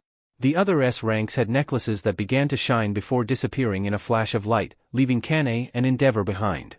Aegis. The shadow soldier landed on the glacier, conjuring a massive shield to block the stream of compressed water. Despite being a commander now, Aegis's shield was starting to crack from the Leviathan's attack. Relion dove down, grabbing Kane and taking off into the air once again. Those motherfuckers, Kane muttered. Relion, take her back to the ship, Izuku said before jumping off. Wait. Kane yelled, but Relion already flew back. Izuku landed on the ice left after the Leviathan's last attack. He noticed Endeavor had retreated as well, albeit with a bit of a struggle since he was still affected by the Leviathan's roar. Staring up at the Leviathan, Izuku couldn't help but stare at the red name hovering above its head. The Maelstrom Leviathan, Morel. Morel? Izuku raised an eyebrow. Not very Leviathan-like, he smirked before needing to jump to the side as the Leviathan's tail stabbed upward the ice platform he was standing on. Ravada shot out the water, attempting another attack on the statue. Only for another stream of high-pressure water to unravel him like smoke. As large as his mana pool was, Izuku was feeling the strain of needing to supply mana for Ravada to regenerate. Aegis, support Ravada, Izuku ordered as he shot towards Morel. He lacked any weapons that could actually hurt the boss, but his physical strength should be enough to rattle it. Izuku landed a direct hit on the Leviathan's body, and he couldn't help but smirked when the monster staggered. When Ravada made another attempt at the statue, Morel fired another breath of high-pressure water. But this time, Aegis was able to block it long enough for Ravada to reach the statue. Just when he thought that the statue would be destroyed, the statue reached out a hand and crushed Ravada's head. You have to be FING kidding me. Izuku glared at the statue.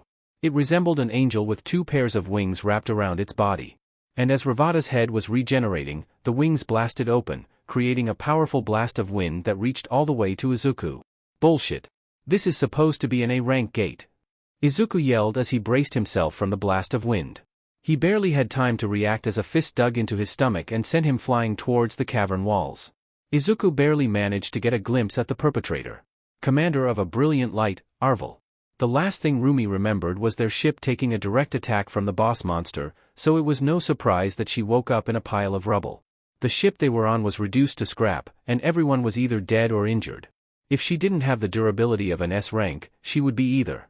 FING hell, she groaned as she got up from the rubble. She launched off the remnants of the ship and landed on the ice flooring made by one of Goto's lackeys. Looking around the place, it seemed everyone was busy with looking for survivors and trying to make use of what remained of Endeavor's ship. Speaking of Endeavor, the flaming piece of sheet landed on the ice, looking like he was having a heat slide. Good riddance. On another note, another one of Goto's lackeys was dropped off by a dragon? Piece of sheet. I need to go back. Scarlet yelled at the dragon. Izuku can't take that thing alone. Rumi marched up to her. Take what alone? Mirko, Scarlet turned to her. Take what alone? Rumi repeated. The dungeon boss. Then let's FING go. Rumi jumped off, heading inside the main cavern. Scarlet rushed after her, and the dragon seemed to follow along. It took them a minute, but they reached the main cavern. The whole place looked like a war zone. There was barely anything left of the ice platforms, and it looked like there was more than one boss now.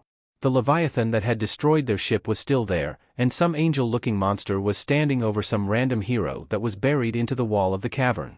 The Leviathan seemed to be occupied with a giant lizard monster and a smoky knight, so Rumi's target was the angel-looking motherfucker. She jumped into the sky, and as she began to descend, she aimed both feet at the monster. Loon fall. A golden barrier appeared between her feet and the angel, stopping her attack. The 2 golden wisps that served as the angel's eyes turned to her, then it raised a hand towards her. Multiple magic circles appeared, then a barrage of spears of light shot towards her. Rumi jumped back to avoid them, but they curved after her. Piece of sheet, she began destroying them with her kicks, but one of them got too close and were mere inches from her neck before getting destroyed by a katana. These things are on a whole other level, you can't take them on your own, Scarlet said as she landed beside her. Fine, Rumi grumbled before charging the angel once more. This time the monster attacked by firing a laser towards them. Rumi and Scarlet dodged separate ways, then the laser followed after Rumi. Wrong decision BSTRD. Scarlet yelled as her body exploded with mana, enhancing her speed. When she reached the monster, aiming to cut off its head. Golden chains wrapped around her body, stopping her in place. The angel disappeared and immediately stood in front of Rumi, grabbing her by the neck and throwing her towards Scarlet with enough force to send them both crashing into the cavern walls. In an instant, the monster was standing over them once again. A golden sword appeared above them, but just as it was about to be dropped on them, it vanished, and the monster turned towards the Leviathan. Specifically, its corpse. He couldn't move. Everything was black. He could hear screaming. Explosions. The Shadow Monarch's authority is being overwritten. The Dragon Slayer's authority is taking over. The Shadow Soldier, Aegis's seal has been lifted. Aegis, level EX, primordial rank. After the series of messages, a quick shift of silence followed. At that moment, Izuku's eyes slowly began to open. You've been struggling against this? A wispy voice that somehow reminded him of his own voice spoke. Izuku's vision finally steadied, and he saw the form of an armored knight. The armor was jagged and had draconic features all over it. 2 dragon heads served as shoulder guards. Dragon-like claws adorned the gauntlets and boots. Get up your lazy butt. In a split second, Arvel had appeared in front of them and fired a beam of light. Izuku could barely react, when the beam collided with a shield made of mana. The shield began to shift as if it was absorbing the beam of light. Arvel seemed to notice this and stopped their attack. The angel-like monster teleported towards them, aiming a stab with a sword of light. But with a swipe of the Shadow Soldier's hand, the angel's head vanished. Task has been completed. As Ryukyu was pulling the ship out of the dungeon, she received the message that dungeon had been cleared. Normally they'd begin to panic when they were struggling to get out of the dungeon, and it would begin closing. But task variation dungeons don't close until everyone has claimed their reward. Even if they left the dungeon, if someone has not claimed their reward and is still alive, the dungeon won't disappear. Ryukyu. The dragon hero glanced behind her to see Nijire flying up towards her. What happened? You fainted after the dungeon boss roared. Ryukyu's reply was straightforward, not wanting to lose focus at the task at hand. Make sure everyone else is safe. Nijire wanted to ask more questions, but she held back and followed her guildmaster's order. After about an hour, Ryukyu finally reached the exit of the gate. The ships outside immediately began rescue operations as numerous lifeboats were deployed towards them. The ship they were on could no longer sail, with the only thing keeping it above water was the magic enchantments on it that made it lighter. Ryukyu, to her surprise, All Might himself landed on the ship. Is everyone okay? Despite being exhausted, Ryukyu worked up the strength to reply. Everyone here is uninjured. They were just exposed to a strong debuff from the boss monster. The ship took the brunt of the attack, but only after it took out the ships in front. All Might nodded. You have done well. Take a rest, I will take over now. In a blink of an eye, All Might was gone. Izuku was still staggering a bit, but he managed to stay on his feet. Scanning his surroundings, all Izuku could see was the result of the chaos that unfolded. You have obtained more of the Shadow Monarch's authority. Shadow soldiers able to be saved has increased to 10. Izuku stared at the message. Ravada, keep the nuisances away. With Izuku's order, the shadow soldier rushed to the entrance of the main cavern to stand guard. Izuku stood over the headless angel. What are you waiting for? Izuku turned towards the shadow soldier, who he definitely believes to be his variant from the past timeline. Turn it into a shadow soldier. I have questions. Not sticking around to answer. In that moment, Aegis vanished. Izuku tried to summon the shadow soldier once again, but things didn't go as planned. Shadow soldier is beyond control. Shadow soldier is beyond control. Shadow soldier is beyond control. Shadow soldier is beyond control. Shadow soldier is beyond control. He tried multiple times, but it was no use. Frustration was evident in his face, however there was nothing he could do now. Relion, get them out of here. Outside the gate this time, he pointed to Mirko and Kane, who were knocked out by the cavern walls. Next, he needed to get what he came here for. Arise. The whole cavern began to shake. The ceiling was crumbling. The walls were giving out. But it all meant nothing to Izuku as the shadows enveloped everything in darkness. As the shadows began to condense in front of him, Izuku just began walking away. Keep your names. I will serve you to the best of my abilities, my liege. Izuku stopped in place. Turning back, he saw Arvel kneeling with his wings tucked to the ground. Morel's head was lowered as much as possible as well, but Izuku's attention was on Arvel. Arvel level 1, General. Morel level 1, Commander. You can talk. Izuku approached Arvel. How? I was able to, my liege. It wasn't much of an answer, but it gave Izuku a clue. It just meant that Arvel had something his shadow soldiers didn't have until now. Prior to this, none of his soldiers had the ability to speak while alive except for Aegis, so there's only one factor to consider. Aegis became a primordial rank and Arvel was a general rank. Their ranks. The first ever a rank variation gate that appeared in the world has been successfully cleared by Japan's hunters. Any information regarding the dungeon clearing is still being dash. Izuku just closed the television. By no means was that raid successful. At least quarter of the heroes died. More than half were badly injured, and the rest didn't get out unscratched either. Izuku Midoriya. Stats. Strength 473. Agility 481. Vitality 928. Sense 289. Intelligence 91. Izuku had received a significant boost in stats. Considering the recent development of his soldiers, his status should be significantly higher. But the reason for that was because he had also lost some stats. All access to the Shadow Soldier Aegis has been restricted. He had lost complete control over Aegis, losing all the stats given to him by the Shadow Soldier as well. Izuku would have been very frustrated if it wasn't for the fact that Aegis had saved him. It didn't hold him back much, but knowing you can't access a power you have can make anyone anxious. There's no choice but to get stronger. Claim completion reward. Yes, no. Izuku heard that Ryukyu received a D rank rune stone by simply hunting down monsters in that dungeon. Kane got an A rank rune stone for holding back the dungeon boss. He wonders what he'll get by defeating the dungeon boss and the guard. Yes. Izuku had to shield his eye as bright light completely enveloped his room before disappearing to reveal a blood-red rune stone. Butcher. Any monster slain by the wielder would not go to waste. All usable materials will be harvested, and any unusable parts will be transmuted into a desired product. Current product, Shadow Essence. Izuku opened his inventory to check his current count of Shadow Essence. Shadow Essence, 489. Can you turn all the low-rank monster materials in my inventory into Shadow Essences? Izuku asked, trying to direct the question to the skill. He realized that he hadn't acquired the skill yet. Crushing the rune, Izuku watched as the skill engraved itself into his body. I feel like I'm getting dumber despite my intelligence getting higher, Izuku grumbled as he tried activating his skill. All the lizard man scales and fish man scales in his inventory turned into shadow essences. Considering he had no use for those materials, this skill proved to be quite useful to him. He opened his phone to check the Hero Network app to see if they had given him the schedule of re-evaluation. Unfortunately, there was still no update on that, so he checked the latest news instead. On top of the list was the successful rain on the A-rank variation gate. Last week's red gate in Korea, and a celebrity that will be getting an evaluation in Korea as well. None of those particularly interested him, but one article managed to snag his attention. It was about the S-rank dungeon on Jeju Island. It mentioned that ant monsters in the dungeon were spotted at the nearby shores. Izuku pinned the article, noting it as a potential opportunity in the future.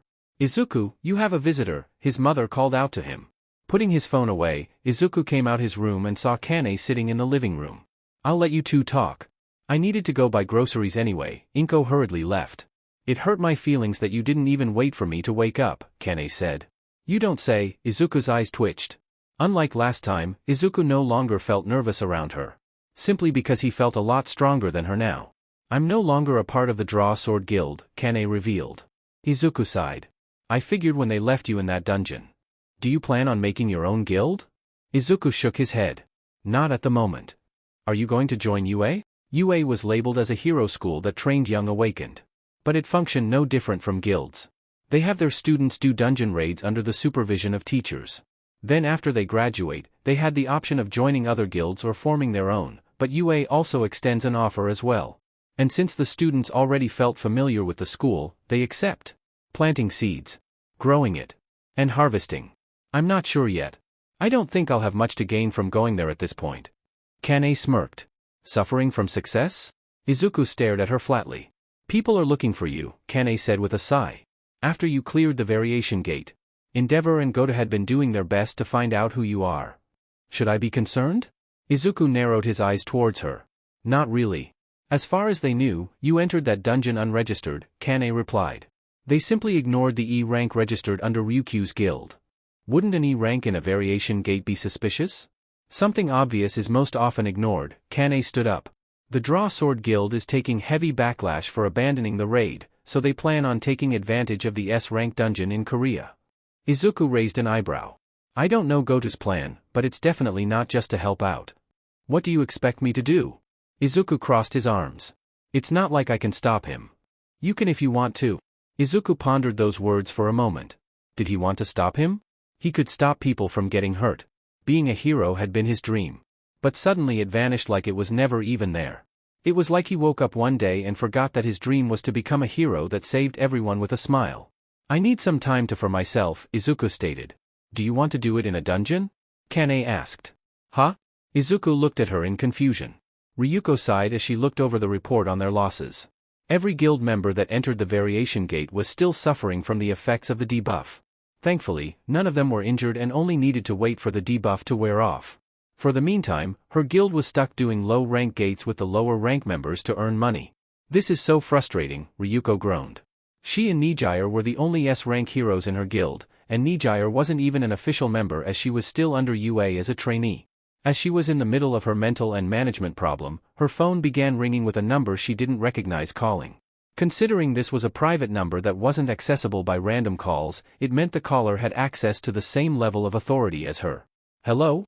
This is Kane Tawada. I want to join your guild." Ryuko stared blankly at her phone. "Pardon?" With the level of dungeons Izuku had been in, a D-rank dungeon seemed lackluster for him. None of the monsters were a threat to him. He didn't even need to summon his shadow soldiers, though he did eventually summon Naga to level the shadow soldier up. Taking out a wooden spear from his inventory, Izuku's eyes zoomed in on the boss monster at the far end of the dungeon. Black and purple mana began to wrap the spear, then Izuku launched it towards the boss monster. The cow-headed monster couldn't even react as a spear tore a hole in its chest. Butcher made quick work of all the monster corpses and converted them all to shadow essences. Making his way out of the dungeon, he saw Kane talking to someone on her phone. She ended the call when she noticed him. 2 hours. That's faster than an A-rank raid team. I have an S-rank raid team in my shadow, Izuku remarked as he took a seat on a tree stump. How did you find this dungeon? The dungeon was in the middle of the forest. It was in an area where people rarely visited, so the chances of it being found was low unless a person was specifically looking for it. Maybe since you reawakened pretty recently, but after a while, you'll start to feel gates nearby, Kane replied. When one pops up nearby, it feels like you just got a notification on your phone. That sounds annoying, Izuku commented. I have a suggestion for you, Kane said. A guild. Making a guild is too much responsibility, Izuku replied. And joining one is too restrictive. Then 2 people at once, Kane suggested. Izuku raised an eyebrow. Not a lot of people know your summoning ability, Kane began explaining. Probably around 4 or 5, right? Maybe, Izuku shrugged. Well, they'll most likely keep it a secret, so you can be 2 different heroes at once. How are you sure they'll keep it a secret? Izuku asked. Kane chuckled. Nobody wants to get on the bad side of national level hunter. National level? Izuku snickered. You think too highly of me. Izuku, you may not be a national level hunter now, but it won't be long, Kane responded. In my memories, you faced gods on equal ground. Izuku raised a hand to stop her. Okay, I don't even know how Aegis got so strong. Aegis? Kane looked confused. Wasn't that what I called myself in the other timeline? Not really. I think you called yourself Tyrant, Kane revealed. Izuku hummed.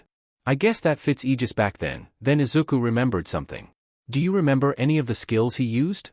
Kane looked thoughtful for a moment. I don't remember all of them, but I remember him using some kind of black fire and being a brawler type. What about a shield or Iron Maiden? Kane shook her head. Nope, I have no memory of him having any form of defense in his kit. Izuku looked confused for a moment. Then who the hell was Aegis? Izuku called out the panel displaying his shadow soldiers. Shadow extraction. Extracts the mana of the slain target, creating a shadow soldier that follows the master's commands.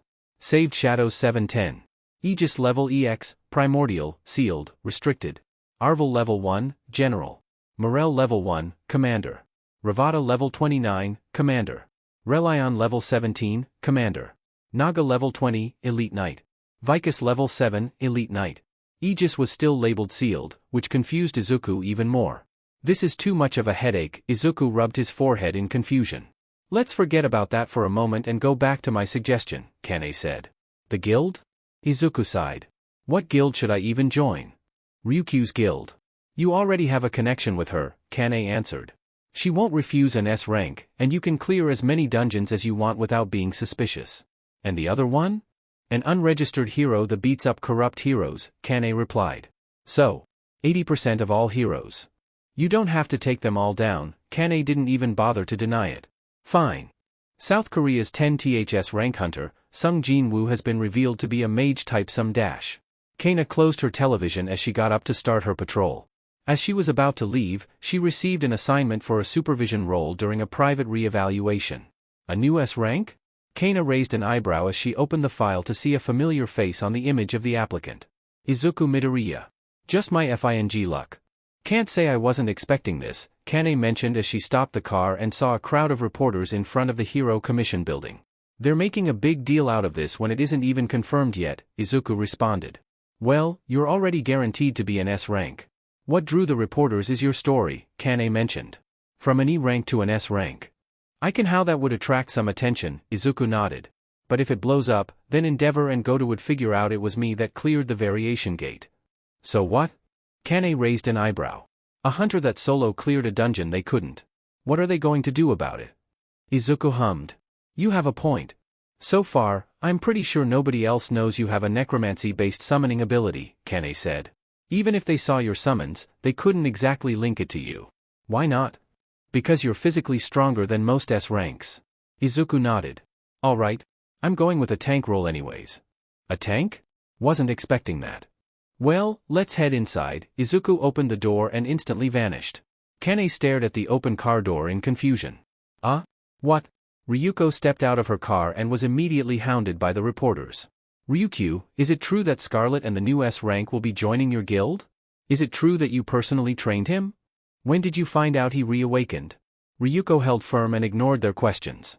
It was safe to say that reporters weren't happy with her ignoring them, but she didn't have the patience to deal with them. Scarlet has officially taken the title of Vice Master in her guild, although Ryuko still held majority of the control over the activity of her guild. It has been a while. Ryukyu, a woman with silver hair, approached her. She was wearing a business suit, and a scar could be seen on the left side of her face. Madam President, Ryuko bowed. In front of her was the current head of the Hero Commission, Yuriko Suzuki, also known as the S-rank Hero Gauntlet. Her quirk was a simple lie detection quirk, but her awakened ability gave her the strength to demolish buildings with her bare hands. With her strength, she could even keep Endeavor and Goto in line. You have quite the recruit this time. Quite the handful if you ask me, Ryuko responded. Don't be too humble, dear. At the current rate you're going, your guild might become the second best in the country. All Might is that far out of reach, huh? Ryuko couldn't help but grimace. Unfortunately, even without a single S rank in the Might Guild, just having All Might puts them too far ahead, Yuriko sighed. Ryuko couldn't deny that at all. Additionally, the Might Guild's method of clearing dungeons was unique. They worked directly with the Hero Commission, sending awakened criminals into dungeons to either clear it or die. Harsh and inhumane. But nobody dares to speak against it. Do you have high hopes for this one? Yuriko asked. In terms of power, he's definitely up there, so I have no doubt he'll go far. Well, if he's good enough to be the first man in your guild, he must be that good. Ryuko cringed. Shadow extraction. Extracts the mana of the slain target, creating a shadow soldier that follows the master's commands. Saved Shadows 710. Aegis level EX, Primordial. Arvel level 1, General. Morel level 1, Commander. Ravada level 29, Commander. Relion level 17, Commander. Naga level 18, Elite Knight. Vicus level 7, Elite Knight. Corrupted Javelin. Enhances your next javelin throw with a dark mana. Costs 500 mana. Butcher. Any monster slain by the wielder would not go to waste. All usable materials will be harvested, and any unusable parts will be transmuted into a desired product. Current product, Shadow Essence. Dark Reaver. For the amount of mana consumed, steal vitality upon contact. With everything he had gone through, Izuku had thought that he would have more skills. Additionally, he doesn't even recall ever using Dark Reaver at all. Maybe going as a tank isn't such a good idea. How did you do that? Kane asked as she managed to catch up. I ran, Izuku replied, making Kane's eyes twitch in annoyance. The facility looked like an empty gymnasium. It's nice to meet you, Izuku Midoriya, a woman who Izuku recognized as the retired hero, Gauntlet greeted them. Behind her was Ryukyu, and on the second floor railings. Izuku could sense the presence of the S-rank hero Lady Nagant. Her presence was so well hidden that even Izuku couldn't detect her exact location. Which was odd considering he could recognize her but not find her. Shall we begin your assessment? A short woman approached Izuku with a clipboard. Sure, Izuku nodded and followed the short woman to the middle of the facility. Do you have any special abilities to consider? Izuku still wanted to go with the tank route, but none of his skills actually worked with the role. Though he did have an idea in mind. Can I borrow your sword? He turned to Kane, who raised an eyebrow but handed him her katana. To everyone's shock and horror, Izuku stabbed himself, the katana going through his gut. Izuku! Kane gasped. Izuku proceeded to pull out the sword and showed that there was no wound in his stomach. I have a pretty high vitality, he casually said. Dear God, Ryukyu groaned. Why, you'd make a good tank then, the short woman stated. Do you perhaps have any experience using a shield? Izuku's mind went to Aegis's twin hand shields. A little, I just used what I could get back then. This is going to be a long day. Ryukyu sighed. The wisest fragment of brilliant light has chosen you as their avatar. Momo stared at the message that appeared in front of her. Remaining calm, she scanned the people around to see if anyone could see the message as well. Surely a floating panel would attract people's attention. Considering the gazes were fixated on her and not the panel, then it was safe to assume only she could see the message. The wisest fragment of brilliant light bestows upon her abilities. Skill, item enchantment has been obtained. Skill, alchemy has been obtained. Skill, eye of truth has been obtained. Skill, subspace has been obtained. The wisest fragment of brilliant light has bestowed a portion of her power. As the messages piled up, Momo felt power enter her body. As an A-rank support type hero, her magic power wasn't a lot compared to mages, but it was enough to feel and detect mana. And the magic power entering her body was no joke. Momo quickly ran to the nearest alley to get away from civilians in case she went out of control. She quickly reached for her phone and activated the emergency call for her driver. With that done, all that was left was for Momo to endure. A few minutes went by, and she saw her butler running up to her. Letting herself fall unconscious, she saw one last message. The wisest fragment of brilliant light warns you of the Dragon Slayer.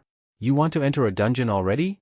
Ryukyu raised an eyebrow as Izuku approached her in her office. Yes, the higher the rank, the better, Izuku replied. That'll be a problem since C rank or higher dungeons need at least 10 members in the party, Ryukyu stated. Even if you can clear an A rank gate by yourself, you still need to abide by that rule. Can't I bring some low rank members and just have them wait at the entrance? Izuku suggested. Not only will that be suspicious, but it's also dangerous, Ryukyu shook her head. I can have you join other raid teams if you want. I'm sure they'll appreciate the help from a big guild. But I won't be able to use my summons, Izuku said. And separating from the party will leave a bad image of you as the guild master.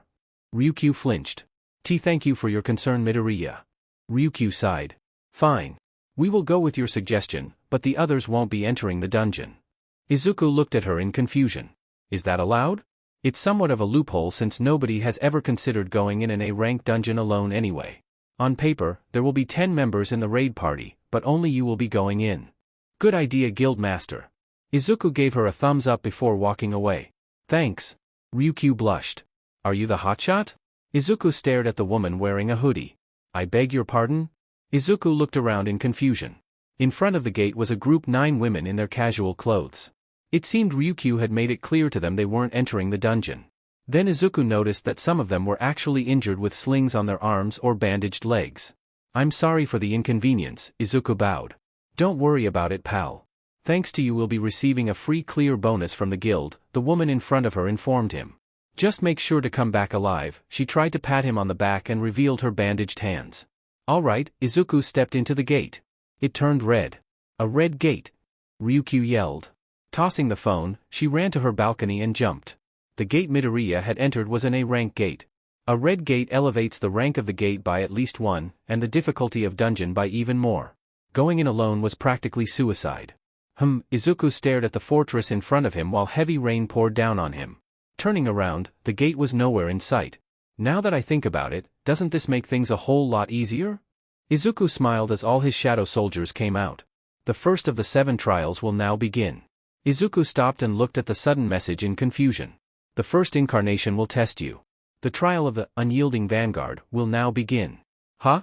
Izuku felt the ground begin to shake, then the gate of the fortress opened to reveal an army or armored knights. Izuku grinned. Go wild. Morel fired a torrent of high-pressure water, but a giant shield blocked the attack. An ability that was quite familiar to Izuku. Stepping past the knights, another knight clad in green and gold armor went to the front. 2 triangular shields were attached to each of his gauntlets. A golden cape was billowing against the stormy winds. 2 glowing viridian wisps peeked from inside his helm, staring right at Izuku.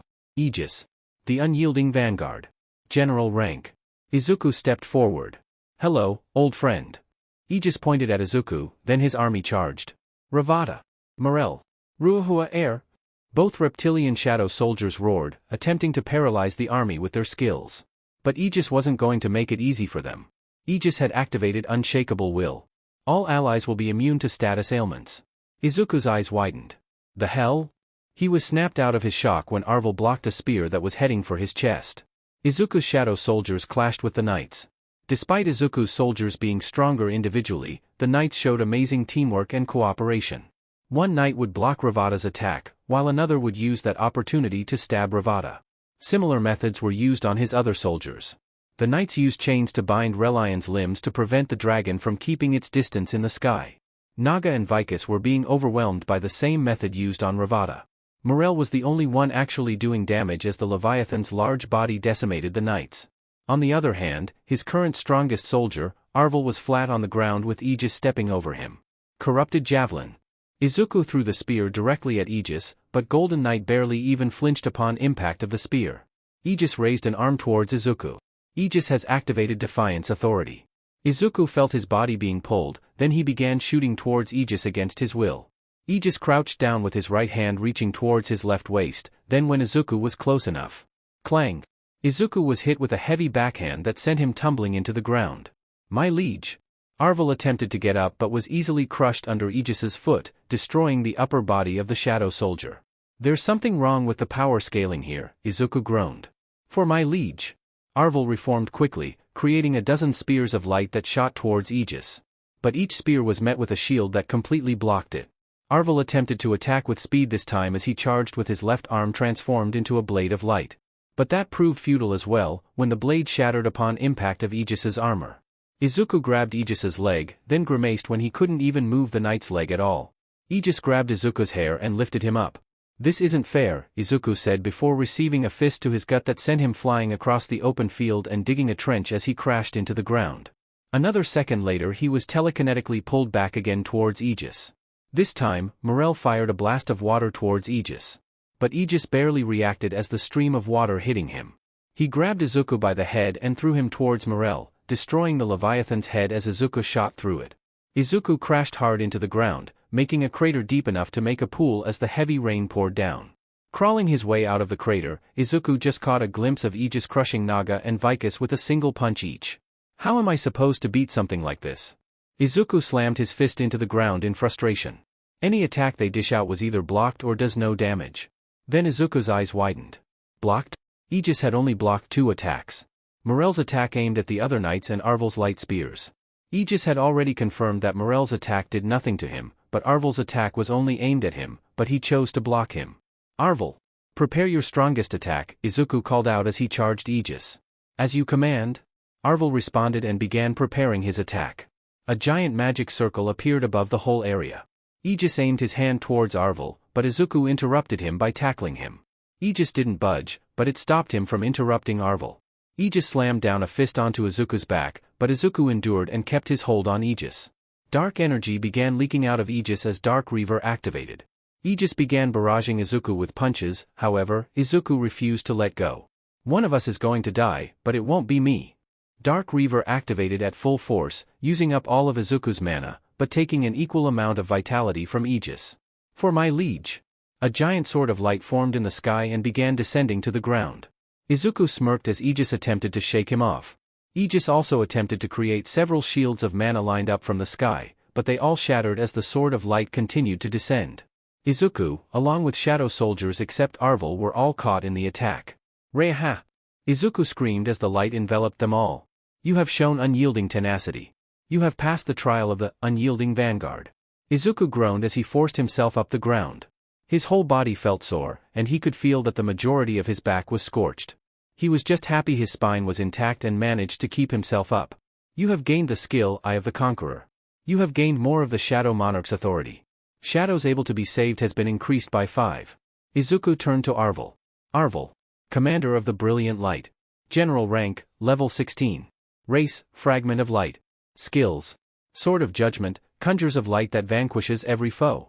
The more mana consumed, the more powerful the attack will be. Does double damage against undead and demonic beings. Solar Javelin, fires a spear of light towards the target. Does double damage against undead and demonic beings. Luminous Barrier, conjures a barrier that can block any attack as long as mana is provided." Looking around, Izuku couldn't see any of his other shadow soldiers. Considering he was out of mana, if they were destroyed, they would not be able to regenerate and would return to wherever they were being stored. Now, where's the motherfucker? Izuku tried to search for Aegis but found no trace of the knight. Not even a single piece of armor. Well, this is pure bullshit. As Izuku began grumbling, an unbearable headache assaulted his head. "I applaud you, human. Not even a god has survived this long against me." Standing in front of Izuku was a mad clad in jagged red and silver armor. His long red hair flared like flames as a crimson greatsword was stabbed on the ground in front of him. Their surroundings were in ruins with flames covering the whole area. "Your unyielding spirit is acknowledged, mortal. Go F yourself." The man cackled. "Still as defiant, I see. I must ask, mortal, why do you fight for these humans, for this world?" "Because the people I care about live in this world," Izuku stood once more. "Then why do you protect those you care about, when you could have ascended to the heavens with your power?" Izuku stared at the man firmly. "Does a person really need a reason to protect those he cares about?" "It seems you already know the answer to that." The man raised an arm towards Izuku, flames gathering in front of it. "Your spirit is admirable, mortal." Izuku was engulfed by the flames of destruction. Izuku panted as the memory ended. "The unyielding vanguard has joined your side. Aegis level 1 martial rank." Ryukyu practically crashed into the pavement as she landed in front of the red gate. "Guild Master Sayaka. How many members went inside?" Ryukyu immediately asked. It took her around half an hour to get to the location, which meant hours had already passed inside the dungeon. Thankfully the dungeon was still closed, meaning Izuku was still alive inside. Only he went in, Sayaka replied. Have you told anyone else? Ryukyu looked around the area. The dungeon was in a rather isolated place, so she managed to keep the media out of the way. And thankfully, none of her guild members exposed the existence of a red gate. Unfortunately, Ryukyu needed to inform the Hero Association since this dungeon had most likely become an S-rank gate after becoming a red gate. She was worried about her guild member that was trapped inside the dungeon, but she needed to perform her duty as a hero now. I forgot my phone at the office, Ryukyu sighed. Can someone see a dash? Ryukyu was interrupted by the sound of the gate swirling. Her eyes widened when the gate turned blue, which could only mean two things. The gate was cleared, or there were no survivors inside. And the latter was more likely possibility. Her hands clenched into a fist. Then her body froze. Everyone get back! Ryukyu shouted, feeling a powerful mana signature coming out of the gate. But to everyone's surprise, Izuku walked out the gate. There was barely anything left of his clothes, showing off his well-defined body. It was a miracle that there were enough left of his pants to hide his dignity. Are you all right? Ryukyu rushed towards him, looking over him to check for any injuries. I'm fine, Izuku replied. Very tired though. Ryukyu sighed in relief. Good job, kid. So, who the hell are you? In front of Izuku, Aegis kneeled like a knight to their king. I am Aegis, the Shadow Knight replied. I mean, are you a version of me like? Izuku tried to think of a name for the first Aegis he had met. Like Tyrant? Izuku felt a bit awkward when Aegis remained silent. The rulers are in possession of a relic called the Cup of Reincarnation, which has the power to turn back time by 10 years, Aegis suddenly spoke. One of the conditions of the relic is that whenever it used to turn back time, a being's existence cannot overlap. Meaning? Izuku raised an eyebrow. Beings that have ascended would regress as well. I still don't understand. Shadow soldiers that were human would disappear as turning back time would revive them, Aegis explained. But that does not completely erase the traces of their time as a shadow soldier. Are you telling me you became a shadow soldier at one point? Izuku figured. Aegis shook his head. I am not certain which of us was turned into a shadow soldier, but I am certain it was not me, Aegis answered. The Cup of Reincarnation has been used a total of 7 times. I am the first iteration of your life. Can you tell me about yourself? How you got so strong? In the first run, the rulers did not use the process of using dungeons to fill Earth with mana, so when the war began, humans were helpless, Aegis said. When one of the rulers perished at the hands of one of the monarchs, I found their body and the exposure awakened my authority. Summon Sync? Izuku asked. Aegis shook his head. Our true authority is the ability to absorb the ability of a higher being. That sounds overpowered and very restrictive. Very much so. Additionally, we may only use the authority once. Izuku cringed. So, you absorbed the abilities of a ruler? Yes. But only a portion can be absorbed by a mortal. No wonder you were so strong, Izuku nodded. So, how old were you? 21. DMN. So the war starts in 3 years. The war has already begun. Momo panted as she dropped the staff she had been training with. The flames flickering on the staff died out the moment it left her hands. Through training, she had found out how much she had gotten stronger. In terms of strength, she was comparable to lower tier S ranks. But with the boosts in her mana and magic power, she could potentially cast magic on the same level as the best in the world. All I need is to learn the spells, Momo muttered. Thanks to her new enchantment skill, she figured out that she had the best compatibility with fire and light, so she wanted to focus on learning spells related to those elements. Unlike skills that could only be obtained from rune stones, spells can be learned by anyone. But to use spells, a person needed to have magic power, not just mana. The wisest fragment of brilliant light warns you of the Dragon Slayer. The same message kept appearing before Momo, and it was starting to get on her nerves. What good was a warning when she didn't even know any other details? What did they look like? How would she know if they were nearby? Were they even in the same country? For all she knew, this person might have not even been born yet. With a sigh, she decided to just figure out where she could find someone to teach her spells. Her family may be wealthy, but finding a good teacher wasn't easy. Learning magic had nothing to do with rank. An S rank could probably use powerful spells, but that didn't mean they were going to be a good teacher. The wisest fragment of brilliant light warns you of the unyielding vanguard. Momo raised an eyebrow. Another one? Both the rulers and the monarchs. Our enemies, Izuku mentioned. And you were killed by the monarch of destruction? Yes, Aegis confirmed. Izuku nodded in understanding. You said you were the first, so will I be meeting the others as well? I am not certain of it, Aegis replied. My involvement in this is the result of my demise. I do not have the knowledge of whether the others perished in their timeline. Well, it did mention that there would 7 trials, Izuku said. But that doesn't really mean that each trial will have a version of me. Izuku sighed. Although he had a lot of his questions answered, it wasn't enough to give him the whole picture. There is a war going on and the Earth is in the center of it. But from what Aegis has said so far, the rulers and monarchs were actively participating in the war. However, there was no sign of them. The only reason Izuku could think of was the whole avatar thing that was mentioned when he first gained his new powers. The rulers themselves weren't here, but all of them had an avatar acting for them. Is there a way to find the rulers' avatars? I believe Apostle would be a more accurate description, my liege. Arvel suddenly appeared. I don't really care what they're called. I want to know whether I should get rid of them, Izuku responded. As far as I know, either side is a threat to humanity, so I want to know what I should do. If I am close enough, I would be able to recognize the mana of higher being, Arvel replied. Then let's get going. Draw Sword Guild is volunteering to help Korea reclaim Jeju Island after what they did in the Variation Gate. Kane looked at the article with a raised eyebrow. Bullshit. I already know they're planning something. That's why a few other Japanese heroes will be joining as well, Lady Nagant replied. Mirko and Crust will be coming with them. Oh, what about the other S ranks? Endeavor? All Might? There's no word from All Might, Nagant answered. Endeavor has his hands full on an A rank gate. Have you told Ryukyu? My guildmaster, Kane raised an eyebrow. I didn't bother since apparently she was making a deal with India to join in clearing an S rank gate, Nagant revealed. Kane's eyes widened. Seriously? Since when?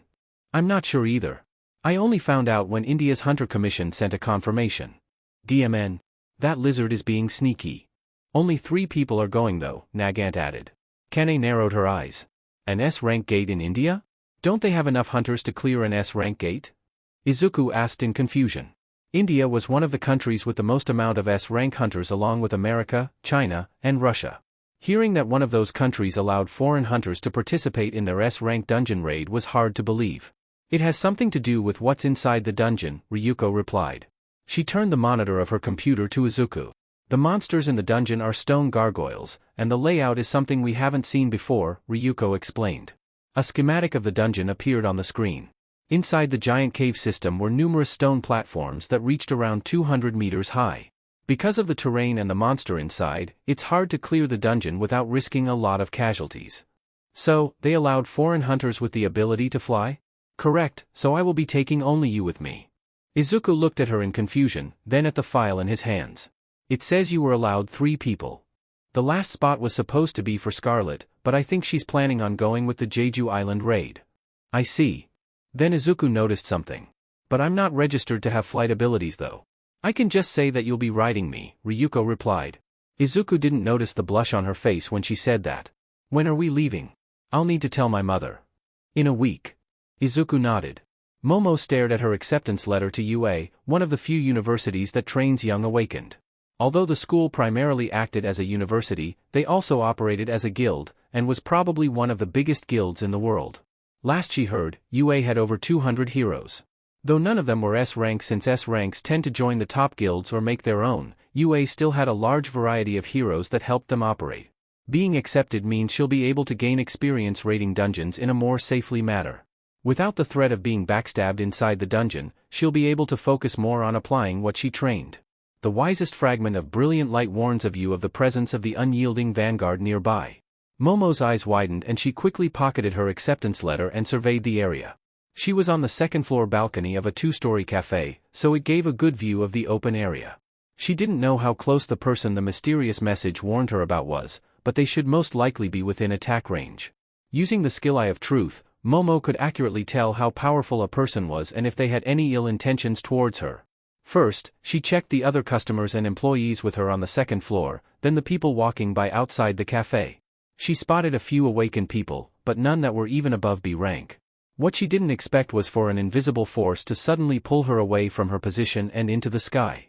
To her horror, she was heading towards the top of a building at an alarming speed. Her subspace opened and she took out Crystal Sphere enchanted with fire magic, but before she could even attempt to use it, the sphere was snatched from her hands. Once she was at the top of the building, she was dropped to the ground. Standing in front of her was a heavily armored knight. The knight's armor was forest green with linings that were a deep shade of purple. Momo couldn't see their face and could only see two viridian wisps staring back at her from the knight's helm. It seems the rulers opted for vessels as well, Knight spoke in a deep voice. Who are you? Momo asked as she pulled out a weapon from her subspace. The unyielding vanguard, the knight answered. Whose vessel are you? I don't follow. Which fragment of brilliant light empowers you? Momo remained silent for a bit, now knowing whether it would be good to reveal that information. Before she could decide, she felt a sudden weight forcing her down. Answer. Momo almost puked from the pressure pressing down on her. It wasn't a skill or ability. It was the mere presence of the knight in front of her. Is she going to die? Wisest. Momo managed to say, then the pressure vanished like it was never even there. I advise you to make more rational decisions next time. The knight vanished like smoke before Momo could even recover. What just happened? You found a vessel of a ruler? How? Izuku asked as Aegis returned to him after suddenly vanishing. I felt the activation of a ruler's ability, Aegis answered. All rulers have an appraising eye that reveals everything to them. Tracing it back to the user is a simple task for me. Do you have it too? Izuku asked, remembering that Aegis also has the power of a ruler. Aegis shook his head. Rulers could only bestow a portion of their power, the same applies to absorbing them, he answered. I do not possess their appraising eye, but I do possess their authority. Izuku raised an eyebrow then used Eye of the Conqueror. Aegis. The unyielding vanguard. Martial rank level 1. Race, ascended human. Skills. Shield of light, conjures a powerful shield of light that grows stronger as more mana is poured into it. Unshakable will, any allies within range of the user will be immune to any form of status ailments. Iron Maiden of Life, when facing a stronger opponent, the user may call upon the judgment of the heavens and trap their enemy in a construct of an Iron Maiden. Blessing of Preservation, all allies within range of the user will have their defenses enhanced by double of the user's vitality stat. Defiance Authority, the user may telekinetically exert their will on external objects. Izuku had to admit that Aegis had better abilities compared to most S ranks. An awakened can't exactly stuff themselves with every rune stone they can find to get skills since their body still had a limit on how many skills it can have. Everyone has different limits and won't find out until they've reached it, so a lot of people are very picky with their choices. One of the factors of how many skills a person could get is the level of the skills itself, so the few people with a lot of skills tend to have a lot of weak skills with barely useful abilities. That's why someone like Aegis with multiple powerful skills is so rare. If people found out he had a shadow soldier this good, it could get messy. Some would try to recruit. Some would demand answers. Some would consider him a threat. How will the ruler react with you approaching their avatar? Izuku asked. Worry not, my liege, the rulers will avoid you as much as possible, Aegis assured. Why do you say that? No matter how long they train their apostles, they'll never be able to catch up to you, my liege, Aegis stated. Arvel alone is strong enough to defeat their apostles. Can you beat a ruler? Aegis stood straight. With a bit more time, it shall be done. I never thought I would be operating as a hero in another country, Izuku said as he stared at the airplane's window. If the world knew what you could really do, you'd be receiving offers to move into their country, Ryukyu replied. How are you going to profit from this? We don't have a mining team or a monster corpse collector. I have this, Ryukyu pulled out a small crystal ball. It's an item made from a monster with the ability to use subspace magic. Oh. The space eel that was found in a C rank variation gate. That's right. This cost a fortune, but we should be able to make up for it after a few more of this, Ryukyu stated. I don't think we'll have a lot of chances like this though. There's a lot of S rank gates with troublesome monsters out there.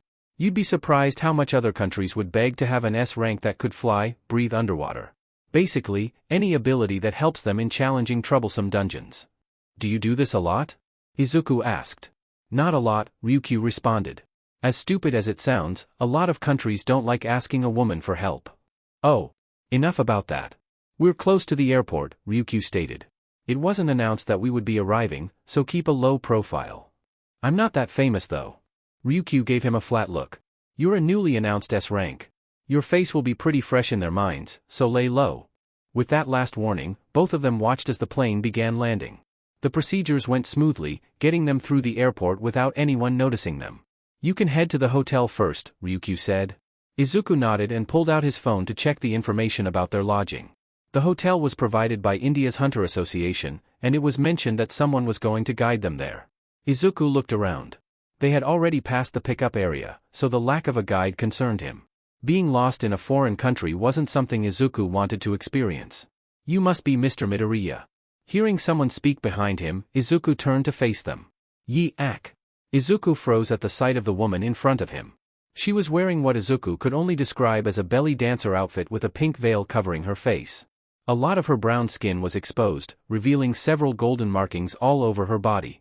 I am Taigo, and a rank hunter, or a hero in your country's words, the woman introduced herself. I will be your guide. At that moment, Izuku realized that this woman had approached him from behind without even getting noticed by him. Nice to meet you.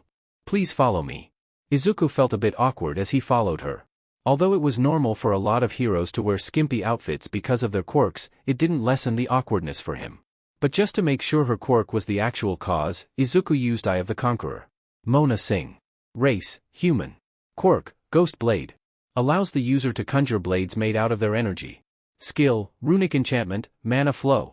Enhances the user's mana regeneration, mana sensitivity, and mana control. Not a lot of information, but Izuku got the idea. If he had to guess, her choice of clothing has to do with her skill and not her quirk. Miss Taigo. May I ask what your role in a raid party is? I act as a support and assassin, Taigo replied, while continuing to guide him. I see, her role matched her skill and quirk, but the question mark still made Izuku wary. Once they were out of the airport, Izuku was surprised to find a limo waiting for them. Oh, I guess we should wait for Ryukyu. Don't worry Mr. Midoriya, we arrange another vehicle for Ms. Tatsuma, Taigo assured as she opened the door for him. Oh, Izuku nervously entered the limo. The interior was as luxurious as he expected with the seats lined up on one side and the back with a table on the other side. Taigo took the seat beside him, then the limo began to drive. There was a barrier separating from the driver, so Izuku couldn't see them. He could feel the presence of two people, though neither of them was awakened. Would you like a drink Mr. Midoriya? Sure, some tea would be nice. Taigo made a show of brewing tea, which honestly made him wonder if she'd be done before they reached their destination. Why the hell am I here? Kane grumbled as she sat in front of Lady Nagant in the aircraft. You already have a bunch of heroes with you, she glanced at Mirko, Crust, Hawks, and Best Jeanist. We needed a big enough group to keep in check 2 squads of Goto's team, Nagant replied. We're just here to make sure they don't try anything funny, Hawks smirked. I'm surprised Endeavor didn't take the chance on this. I assume he expects this mission to fail, Best Jeanist spoke up. If it came down to it, he would benefit the most. Mirko scoffed. Let him dream. I goddamn hope it's just a dream, Kane muttered. She didn't notice her shadow ripple. I wonder if they already began the raid, Izuku muttered as he took a sip of tea. Today was the Jeju Island raid. He heard Kane joined it at the last minute and didn't even get the chance to attend the training sessions. He was definitely worried to the point that he attached one of his shadow soldiers to her.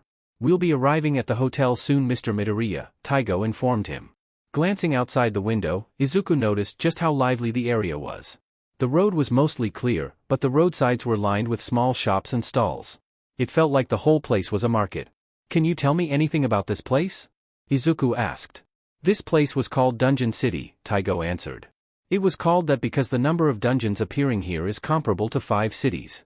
That sounds dangerous, Izuku commented. It certainly does, but because of the high number of dungeons here, a lot of businesses related to hunters have set up here. I'm guessing there's a lot of guilds here as well. Taigo nodded. 3 bug guilds have set up their bases here. Have any variation gates appeared here before?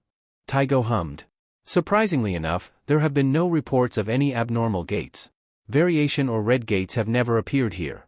Her answer made Izuku wonder if there was a condition for those gates to appear. Considering the majority of the gates he entered were abnormal, he began thinking about what he had that could give him a hint. The only thing that came to mind was his connection to the rulers and monarchs, but he had no connection to them during his first dungeon. We've arrived Mr. Midoriya. Izuku stepped out of the limo and saw the hotel. It didn't look quite extravagant, but it seemed they were focusing on reinforcing it. Considering the potential danger, that was a wise decision. Taigo had continued leading him all the way to his room. This is where you'll be staying Mr. Midoriya. Izuku was amazed. The room looked like somewhere royalties stayed. Everything looked like they were sparkling. They really prepared this for us? Izuku muttered as he entered the room. Of course, Taigo replied as she closed the door. And that's not all Mr. Midoriya. Izuku was surprised when Taigo strutted towards her. I was instructed to give you a very pleasant time do dash. Taigo was interrupted by hand grabbing her shoulder. Right behind her was Ryukyu. Thank you for your hospitality, but we need to discuss our plans for the raid, she said with a threatening smile. You understood. I will take my leave, Taigo hurriedly left. I didn't expect them to resort to that, Ryukyu grumbled. What was going on? They were trying to snag you, Ryukyu replied. Trying to recruit S ranks from other countries isn't new. And male S ranks are easy targets. Izuku looked a bit offended. Did they also try to recruit you? No. I already made it clear to other countries that I won't be leaving Japan, Ryukyu answered. It's just not worth it. I'll be branded as a traitor on one side, while facing discrimination in the other. And for what? Money? Ryukyu scoffed. Izuku didn't know what to say in this situation. Arg. Never mind. We're going to be staying in the same hotel room to avoid another situation like this, Ryukyu said before heading towards one of the rooms. The gate was huge. If Izuku had to compare it to something, it was probably as tall as Tokyo Tower. Looking around, there were probably around 100 heroes participating in the raid. But all of them were either just a group of 4 or a large team from a guild. In other words, not all of them were on the same side. Once we're inside, we're going to separate from the others so you can use your summons, Ryukyu said. Izuku just nodded. The one leading the raid was India's #1 guild, Vaibhav. With exactly 10 S ranks and 20 A ranks, they were the largest raid team entering. Additionally, the majority of their members were mages prepared to attack the monsters from a distance. Remember, our role is to hunt as much monsters as we can before regrouping to assist in the dealing with the boss. Is it really alright to just leave them? Izuku asked. Every hunter here has years of experience compared to you, Ryukyu replied.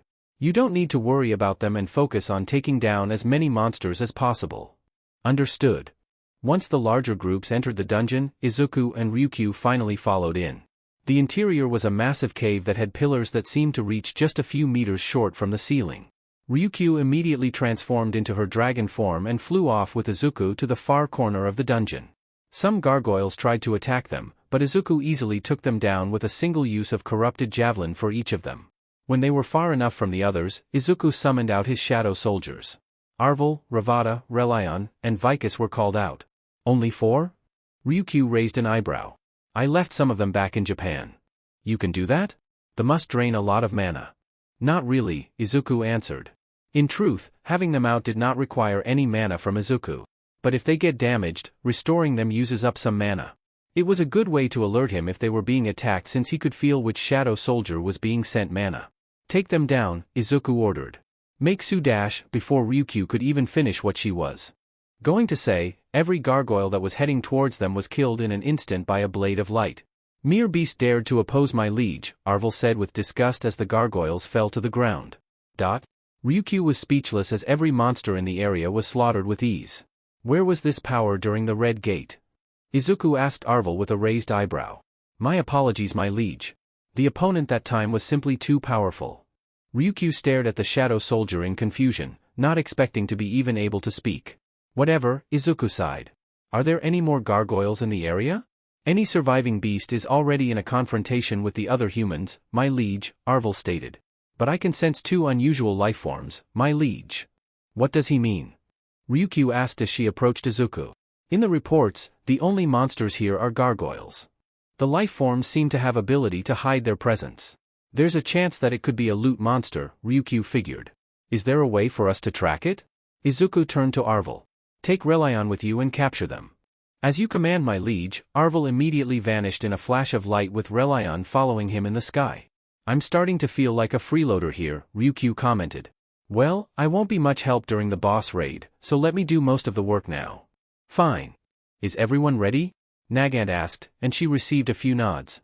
All of you already know the plan. Me and Hawks will keep watch on Goto's movements, while the others will perform the original role in the raid. The aircraft hangar began to open. Let's go! Kane was the first one to jump off.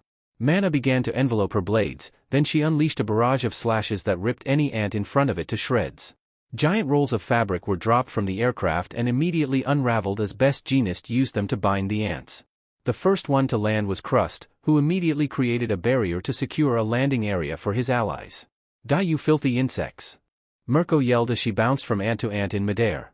I'll make sure we finish faster than Ryukyu, she yelled with a feral grin. Goto Ruji activated the signal blockers. Hawks announced. Alright, the Koreans will enter the nest after we attract enough ants, Lady Nagant responded. Keep tracking him, I'll cover you, Hawks, Nagant said as she shot down 5 ants with a single bullet. Genist, use some of the ants you captured to attract any nearby ants. Crust, use your barrier to make sure they only come in one direction. Kane had to admit that Nagant was a good leader. Considering everyone here is not used to working with people on the same level as them, she was doing a good job. I never thought of using my ability like this, Crust muttered as he forced the ants to find another way to approach them, forcing them to all come in one direction where everyone was focused on. Did you do research on our quirks or something? Kane asked Nagant. No. I just felt like I already knew some details about it, Nagant replied. Kane raised an eyebrow before her eyes narrowed. I'll need to talk to you about something later. Is this it? Izuku looked at the two draconic-looking gargoyles. They don't seem like loot monsters, Ryukyu commented as she examined the two captured monsters. Their skin is no different than gargoyles, and their bodies are a lot smaller. Aren't loot monsters captured alive for show anyways? Izuku asked. Yes, but these monsters don't even look precious. What are we going to do with them then? Let's ho dash, Ryukyu was interrupted when she had to avoid an arrow. She turned to where it came from and saw 3 American heroes. What's the meaning of this? She growled. Look at this beach. Acting tough, one of the Americans spoke in English.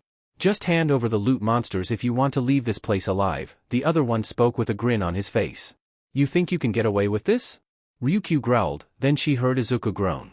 Izuku! Are you alright? She looked between the Americans who were smirking at the situation and Izuku who was suddenly in pain. Wheelma dash, the last one didn't get to finish as a dark red blur shot past him, taking his head off along the way. What the foo dash, the American wielding a sword didn't get to finish as well when his head exploded. God DMN. That FING took a while, the red blur was revealed to be a misty figure of a jagged armored knight. The armor seemed to resemble dragon scales with the helm even having black horns. What the hell are you? The last living American yelled. Ugh. I hate loud mouths. The knight waved a hand, then black flames erupted towards the American, completely enveloping him in a few seconds, not even leaving any ashes. Identify yourself. Ryukyu yelled as she transformed into a dragon. Well, if it isn't Ryuko Tatsuma, the voice of the knight seemed amused. Ryukyu couldn't see their face at all with their helmet covering it along with the smoky effect all over their body. I still remember people saying I gained the title of Dragon Slayer because I had you as a plaything. Watch your words, Ryukyu growled, then she roared, attempting to use her new skill. Paralysis? Really? The knight laughed before disappearing. Ryukyu looked around, trying to find the knight. Then she felt an overwhelming pressure in her chest, forcing her to transform back. What's going on? She groaned out. Looks like your body remembers its place. The knight appeared in front of her. As the knight was going to reach for her, they were sent flying by a kick. Cancel summon. Izuku yelled. That doesn't work on me, the knight responded. But nevertheless, I have something to do. The knight vanished once again. Are you alright? Izuku helped Ryukyu up. I'm fine, she answered, then the dungeon began to shake, and the ceiling began to collapse. Somebody cleared the dungeon. We must get out of here, Ryukyu stated. Right. Relion. Izuku called his summoned soldier. He turned towards where the loot monsters were and only saw scorch marks were left. Izuku just sighed and left with Ryukyu. The 2 hidden keys have been found. The dungeon boss has been defeated. Both conditions have been met. Midnight Gargoyle Drake has been awakened. Izuku's eyes widened as the messages popped up, then a powerful earthquake shook the whole cave. The Midnight Gargoyle Drake has been defeated. The curse of entrapment has been unleashed. The whole cave was enveloped in darkness, making it feel like they were flying in a void. What's going on? Izuku muttered. A few seconds later, he began to hear people screaming. The heroes were in chaos while fighting what seemed to be monsters made of smoke. Whenever one of them attacked a monster, they would scream in pain. What's happening? Izuku yelled. He dropped down to the ground, leaving Ryukyu who was barely conscious on Relion. These monsters appeared out of nowhere and whenever we attack them, we can feel the damage, one of the heroes answered. Clear a path, Izuku ordered Relion as he carried Ryukyu. Since his shadow soldier couldn't feel any pain, it charged through the monster without hesitation. The other heroes seemed to notice this and followed after Relion. The monsters were slow, so they couldn't chase after the heroes after Relion had given them a clear path. But Izuku didn't want to risk it, so Arvel slipped through and took care of the monsters chasing after them without the other heroes noticing. I can see the exit, one of the heroes at the front yelled. They finally saw the light. Everything is going well, Hawks mentioned. There's nothing suspicious going on with the other groups. Any updates from the Koreans? Nagant asked. Kane pressed her earpiece. They've taken down the queen. Nagant stopped herself when she felt something strange. Get down. The barrier crust made was suddenly shattered as a black blur shot through it. Bang. Kane's eyes widened when black claws were mere inches away from her face. The claws were attached to a humanoid ant with a black skeleton, and the only thing stopping the ant was a knight with green armor. The ant and the knight both unleashed mana so dense that Kane felt like she was suffocating. The knight reached for the ant's head. Kaik! The ant fled, leaving its arm in the hands of the knight. Ryuko groaned as she sat up. Looking around, she noticed that she was inside the hotel room she had stayed in earlier. Ugh, she flinched as she felt an uncomfortable heat from her body. Glancing down, she noticed that she was in her underwear with her hero costume on the floor. God, she hoped she was the one that undressed herself. I need a shower, she muttered when her nose picked up her stench. Ryuko grabbed a towel from one of the cabinets and headed to the shower. She was far too out of it and exhausted to care about anything else, so she just rushed into the shower, not even noticing that the water was already running when she came in. Ryuko looked beside her and noticed Izuku standing in the corner completely drenched and naked. Oh. Mind if I join you? Izuku just stared at her with a red face. Ryuko felt the heat in her chest grow hotter. I see. So it's your fault, she muttered as strange memories began entering her head.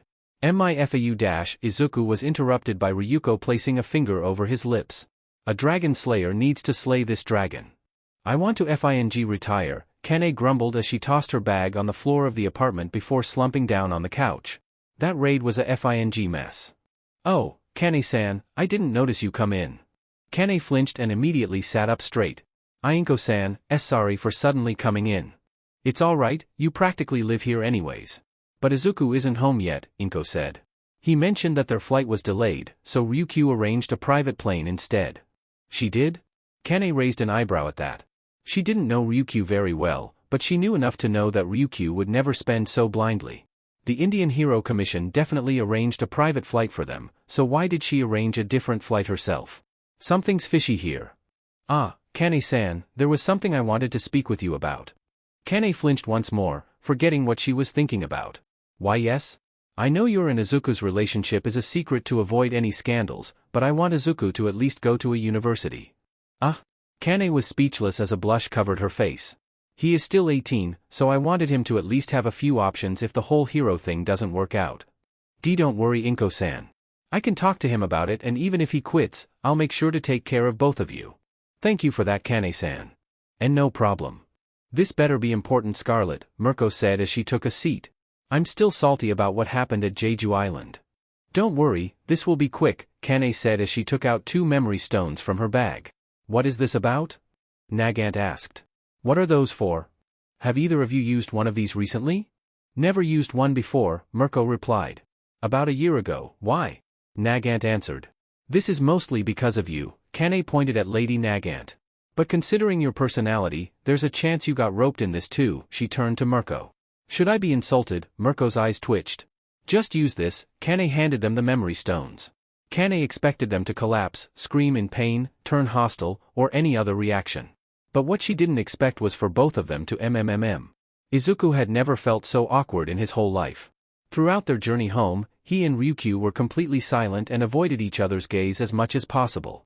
Even the drive to the agency was uncomfortable for both of them, so he needed a good distraction to take his mind off it. Report in, Izuku ordered his soldiers that he left in Japan. The Jeju Island raid was a success, but I must inform you of the presence of the Shadow Monarch's vessel being present during the raid, Aegis reported. Will he be hostile? Izuku mentally asked. Not likely, but that is still not certain. I must also inform you that he has the same ability to turn his victims into his soldiers and on far larger scale. Do I need to worry of you guys being taken from me? Pretty sure being the vessel of the monarch gives him higher authority compared to me. Do not fret my liege. Not even the Shadow Monarch himself can sever our connection to you, Arvel responded. Hey! Izuku turned around to see Kane approaching him. I need to speak with you. A moment later, they were in a private booth in a cafe. What is it about? There are 2 things I need to discuss with you. First, your mother wanted you to at least get a degree. Like from UA? Not specifically, and the other things is regarding the memory stones. Izuku gained a look of concern. Should I be worried? Lady Nagant and Mirko both have memories of you and it's quite hard to explain. Were they enemies? God. That would have been easier to explain, Kane sighed. They were in a relationship with you, but neither of them remembered you the same way I did. I remembered Tyrant, a twisted conqueror. How did they remember me? Izuku began to get even more concerned. Nagant described you as a nice guy and a support-type mage, while Mirko described you as some confident warrior. That doesn't sound like me at all, Izuku commented. Tyrant was clearly an a-hole and Aegis seemed like the serious type.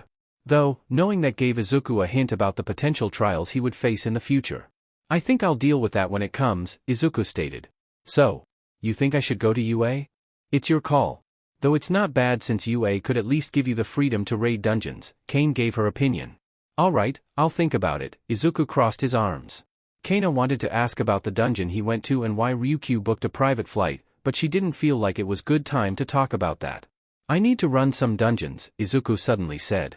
Momo looked at the group in front of her. They were all aspiring applicants of UA University, and today was their entrance exam. Are you sure you want to participate as well, Yaoyorozu, the heroine? Midnight asked her as she approached her. Yes, sensei. I need to get all the experience I need after all, Momo replied. You already had a bright future with your initial awakening, but with your reawakening and work ethic, you might even surpass All Might someday. Thank you, sensei. Despite her words, Momo gritted her teeth. After her encounter with the knight, she was made aware of just how powerless she really was. There were monsters out there that could slaughter them like bugs if they really wanted to. And if she wanted even the smallest chance to stop them, she needed to get stronger. Alright everyone, listen up, Midnight grabbed their attention. The dungeon in front of you is only C rank, while the average rank in this raid team is a rank. Despite the large gap in power, I still need to remind all of you that anything can happen inside a dungeon, so be careful. Momo noticed a few people just brushed off the warning and some even laughed. Alright, let's head inside, Midnight announced. They were all going in based on their roles. The first ones to enter were the tanks led by a hero under UA. Next were the melee damage dealers, then the mid-range damage dealers led by Midnight. Then it was their turn. Momo calmly followed in and entered the dungeon. Like most dungeons, the interior was a cave system covered in mana stones. The cave system was wide enough to fit all 30 people participating in the raid, which was both fortunate and unfortunate. Large caves meant either large monster, or a lot of them. The Wisent fragment of brilliant light warns you of the presence of the divine Midas. Momo's eyes widened, and just as she was about to call out to the proctors, a wave of magic hit them all. She felt herself get weaker, while the others even collapsed. Ms. Midnight. Momo rushed towards the teacher. What are you doing here, Yaoyorozu? Get back to your position.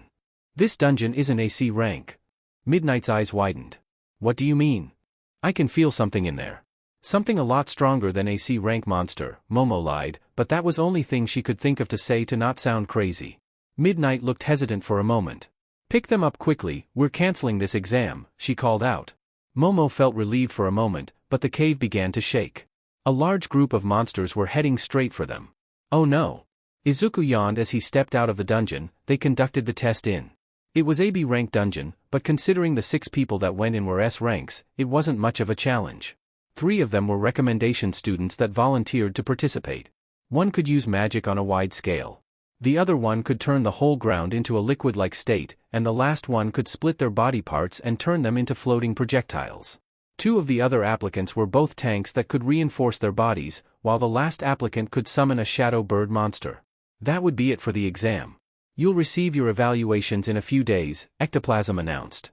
Thank you, Sensei, the 2 tanks exclaimed at the same time. As Izuku was about to get back on the bus that took them to the dungeon's location, he felt a powerful mana signature in the distance. Ectoplasm Sensei, is there an exam happening in that direction? Ectoplasm stopped to think for a moment. I believe the S.A. rank applicants are having their exam over there. Izuku felt something wrong. As he stepped onto the bus, he vanished. He rushed towards the direction of the mana signature at full speed and entered the dungeon. He was greeted by the sight of several applicants being dragged towards the exit of the dungeon. The second trial is beginning. The divine Midas shall test you. Izuku's eyes widened at the message. What happened? They were hit with a strong debuff and fainted, one of the conscious applicants responded. The others are holding back the monsters, another applicant informed him. Izuku nodded and rushed deeper into the dungeon. The sound of chaos was getting closer, and Izuku has never felt more anxious. There was a big chance the divine Midas mentioned was a version of him, which meant he was at least on the same level as Aegis. Once Izuku reached a certain distance, Izuku felt a wave of magic power wash over him. He felt a bit weaker, but not on the level that he'd be at a disadvantage. A support type? He remembered Kane mentioning one of the versions of him had a support setup going on.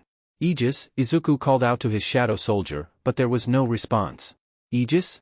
At that moment, Izuku realized that he lost connection to all his summoned soldiers.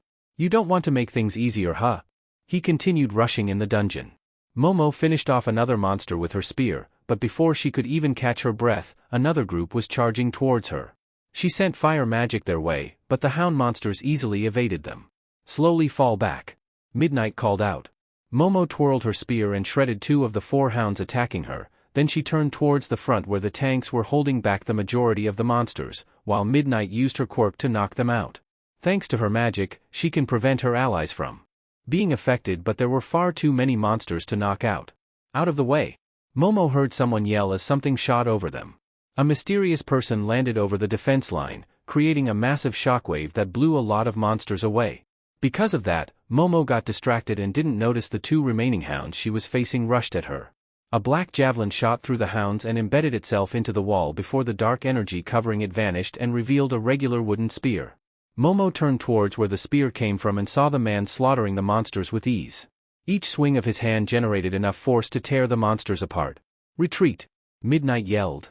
The tanks grabbed the remaining unconscious students and ran away. Momo was about to retreat as well when she noticed another wave of magical power wash over them. This time, they weren't target. The monsters gained a green glow and began moving faster. BSTRDS, the man yelled as giant javelin appeared in his hands. Momo watched as the man threw the javelin with enough force that she felt the shockwave from where she was standing. The javelin shot deeper into the dungeon, killing everything in its path. Just when she thought it was over, armored werewolves marched towards them. Behind the armored werewolves were a group of mage werewolves. Hey! The man called out to her. You got some kind of creation skill, right? Can you make anything that can disrupt the mana frequency in the area? I'll try. If it was just something that can mess with the flow of mana in the dungeon, then she had a good idea of what to use. Momo created a bomb designed to mimic an EMP, but instead of messing with electronics, it affected mana. She threw the bomb towards the werewolves. Momo wasn't entirely sure why he requested such a device, but after seeing it explode, her eyes widened. A barrier had been covering the entire dungeon. Finally, she turned towards the man once more and was treated to the sight of a massive leviathan coming out of nowhere and firing a compressed blast of water. The werewolf mages created a barrier to block it, while the warriors charged. Momo prepared to fight. However, she felt something wrapped around her ankles. Green tendrils of mana had snared her. What is this? Momo tried to create a sword to cut herself loose, but she felt another wave of mana hit her. This time she felt like her consciousness was fading. No, the last thing she saw was a man wearing a green armor with a white cape. I'm going to take a wild guess. Izuku watched as an armored figure stepped into the battlefield. You must be Midas. Donning a light green armor with a white cape, the soldier stepped forward. In his hand was a glowing green book with the pages seeming to flicker around. With a wave of their hand, chains shot out of the ground and captured Morel. DMN. Halo. The Divine Midas.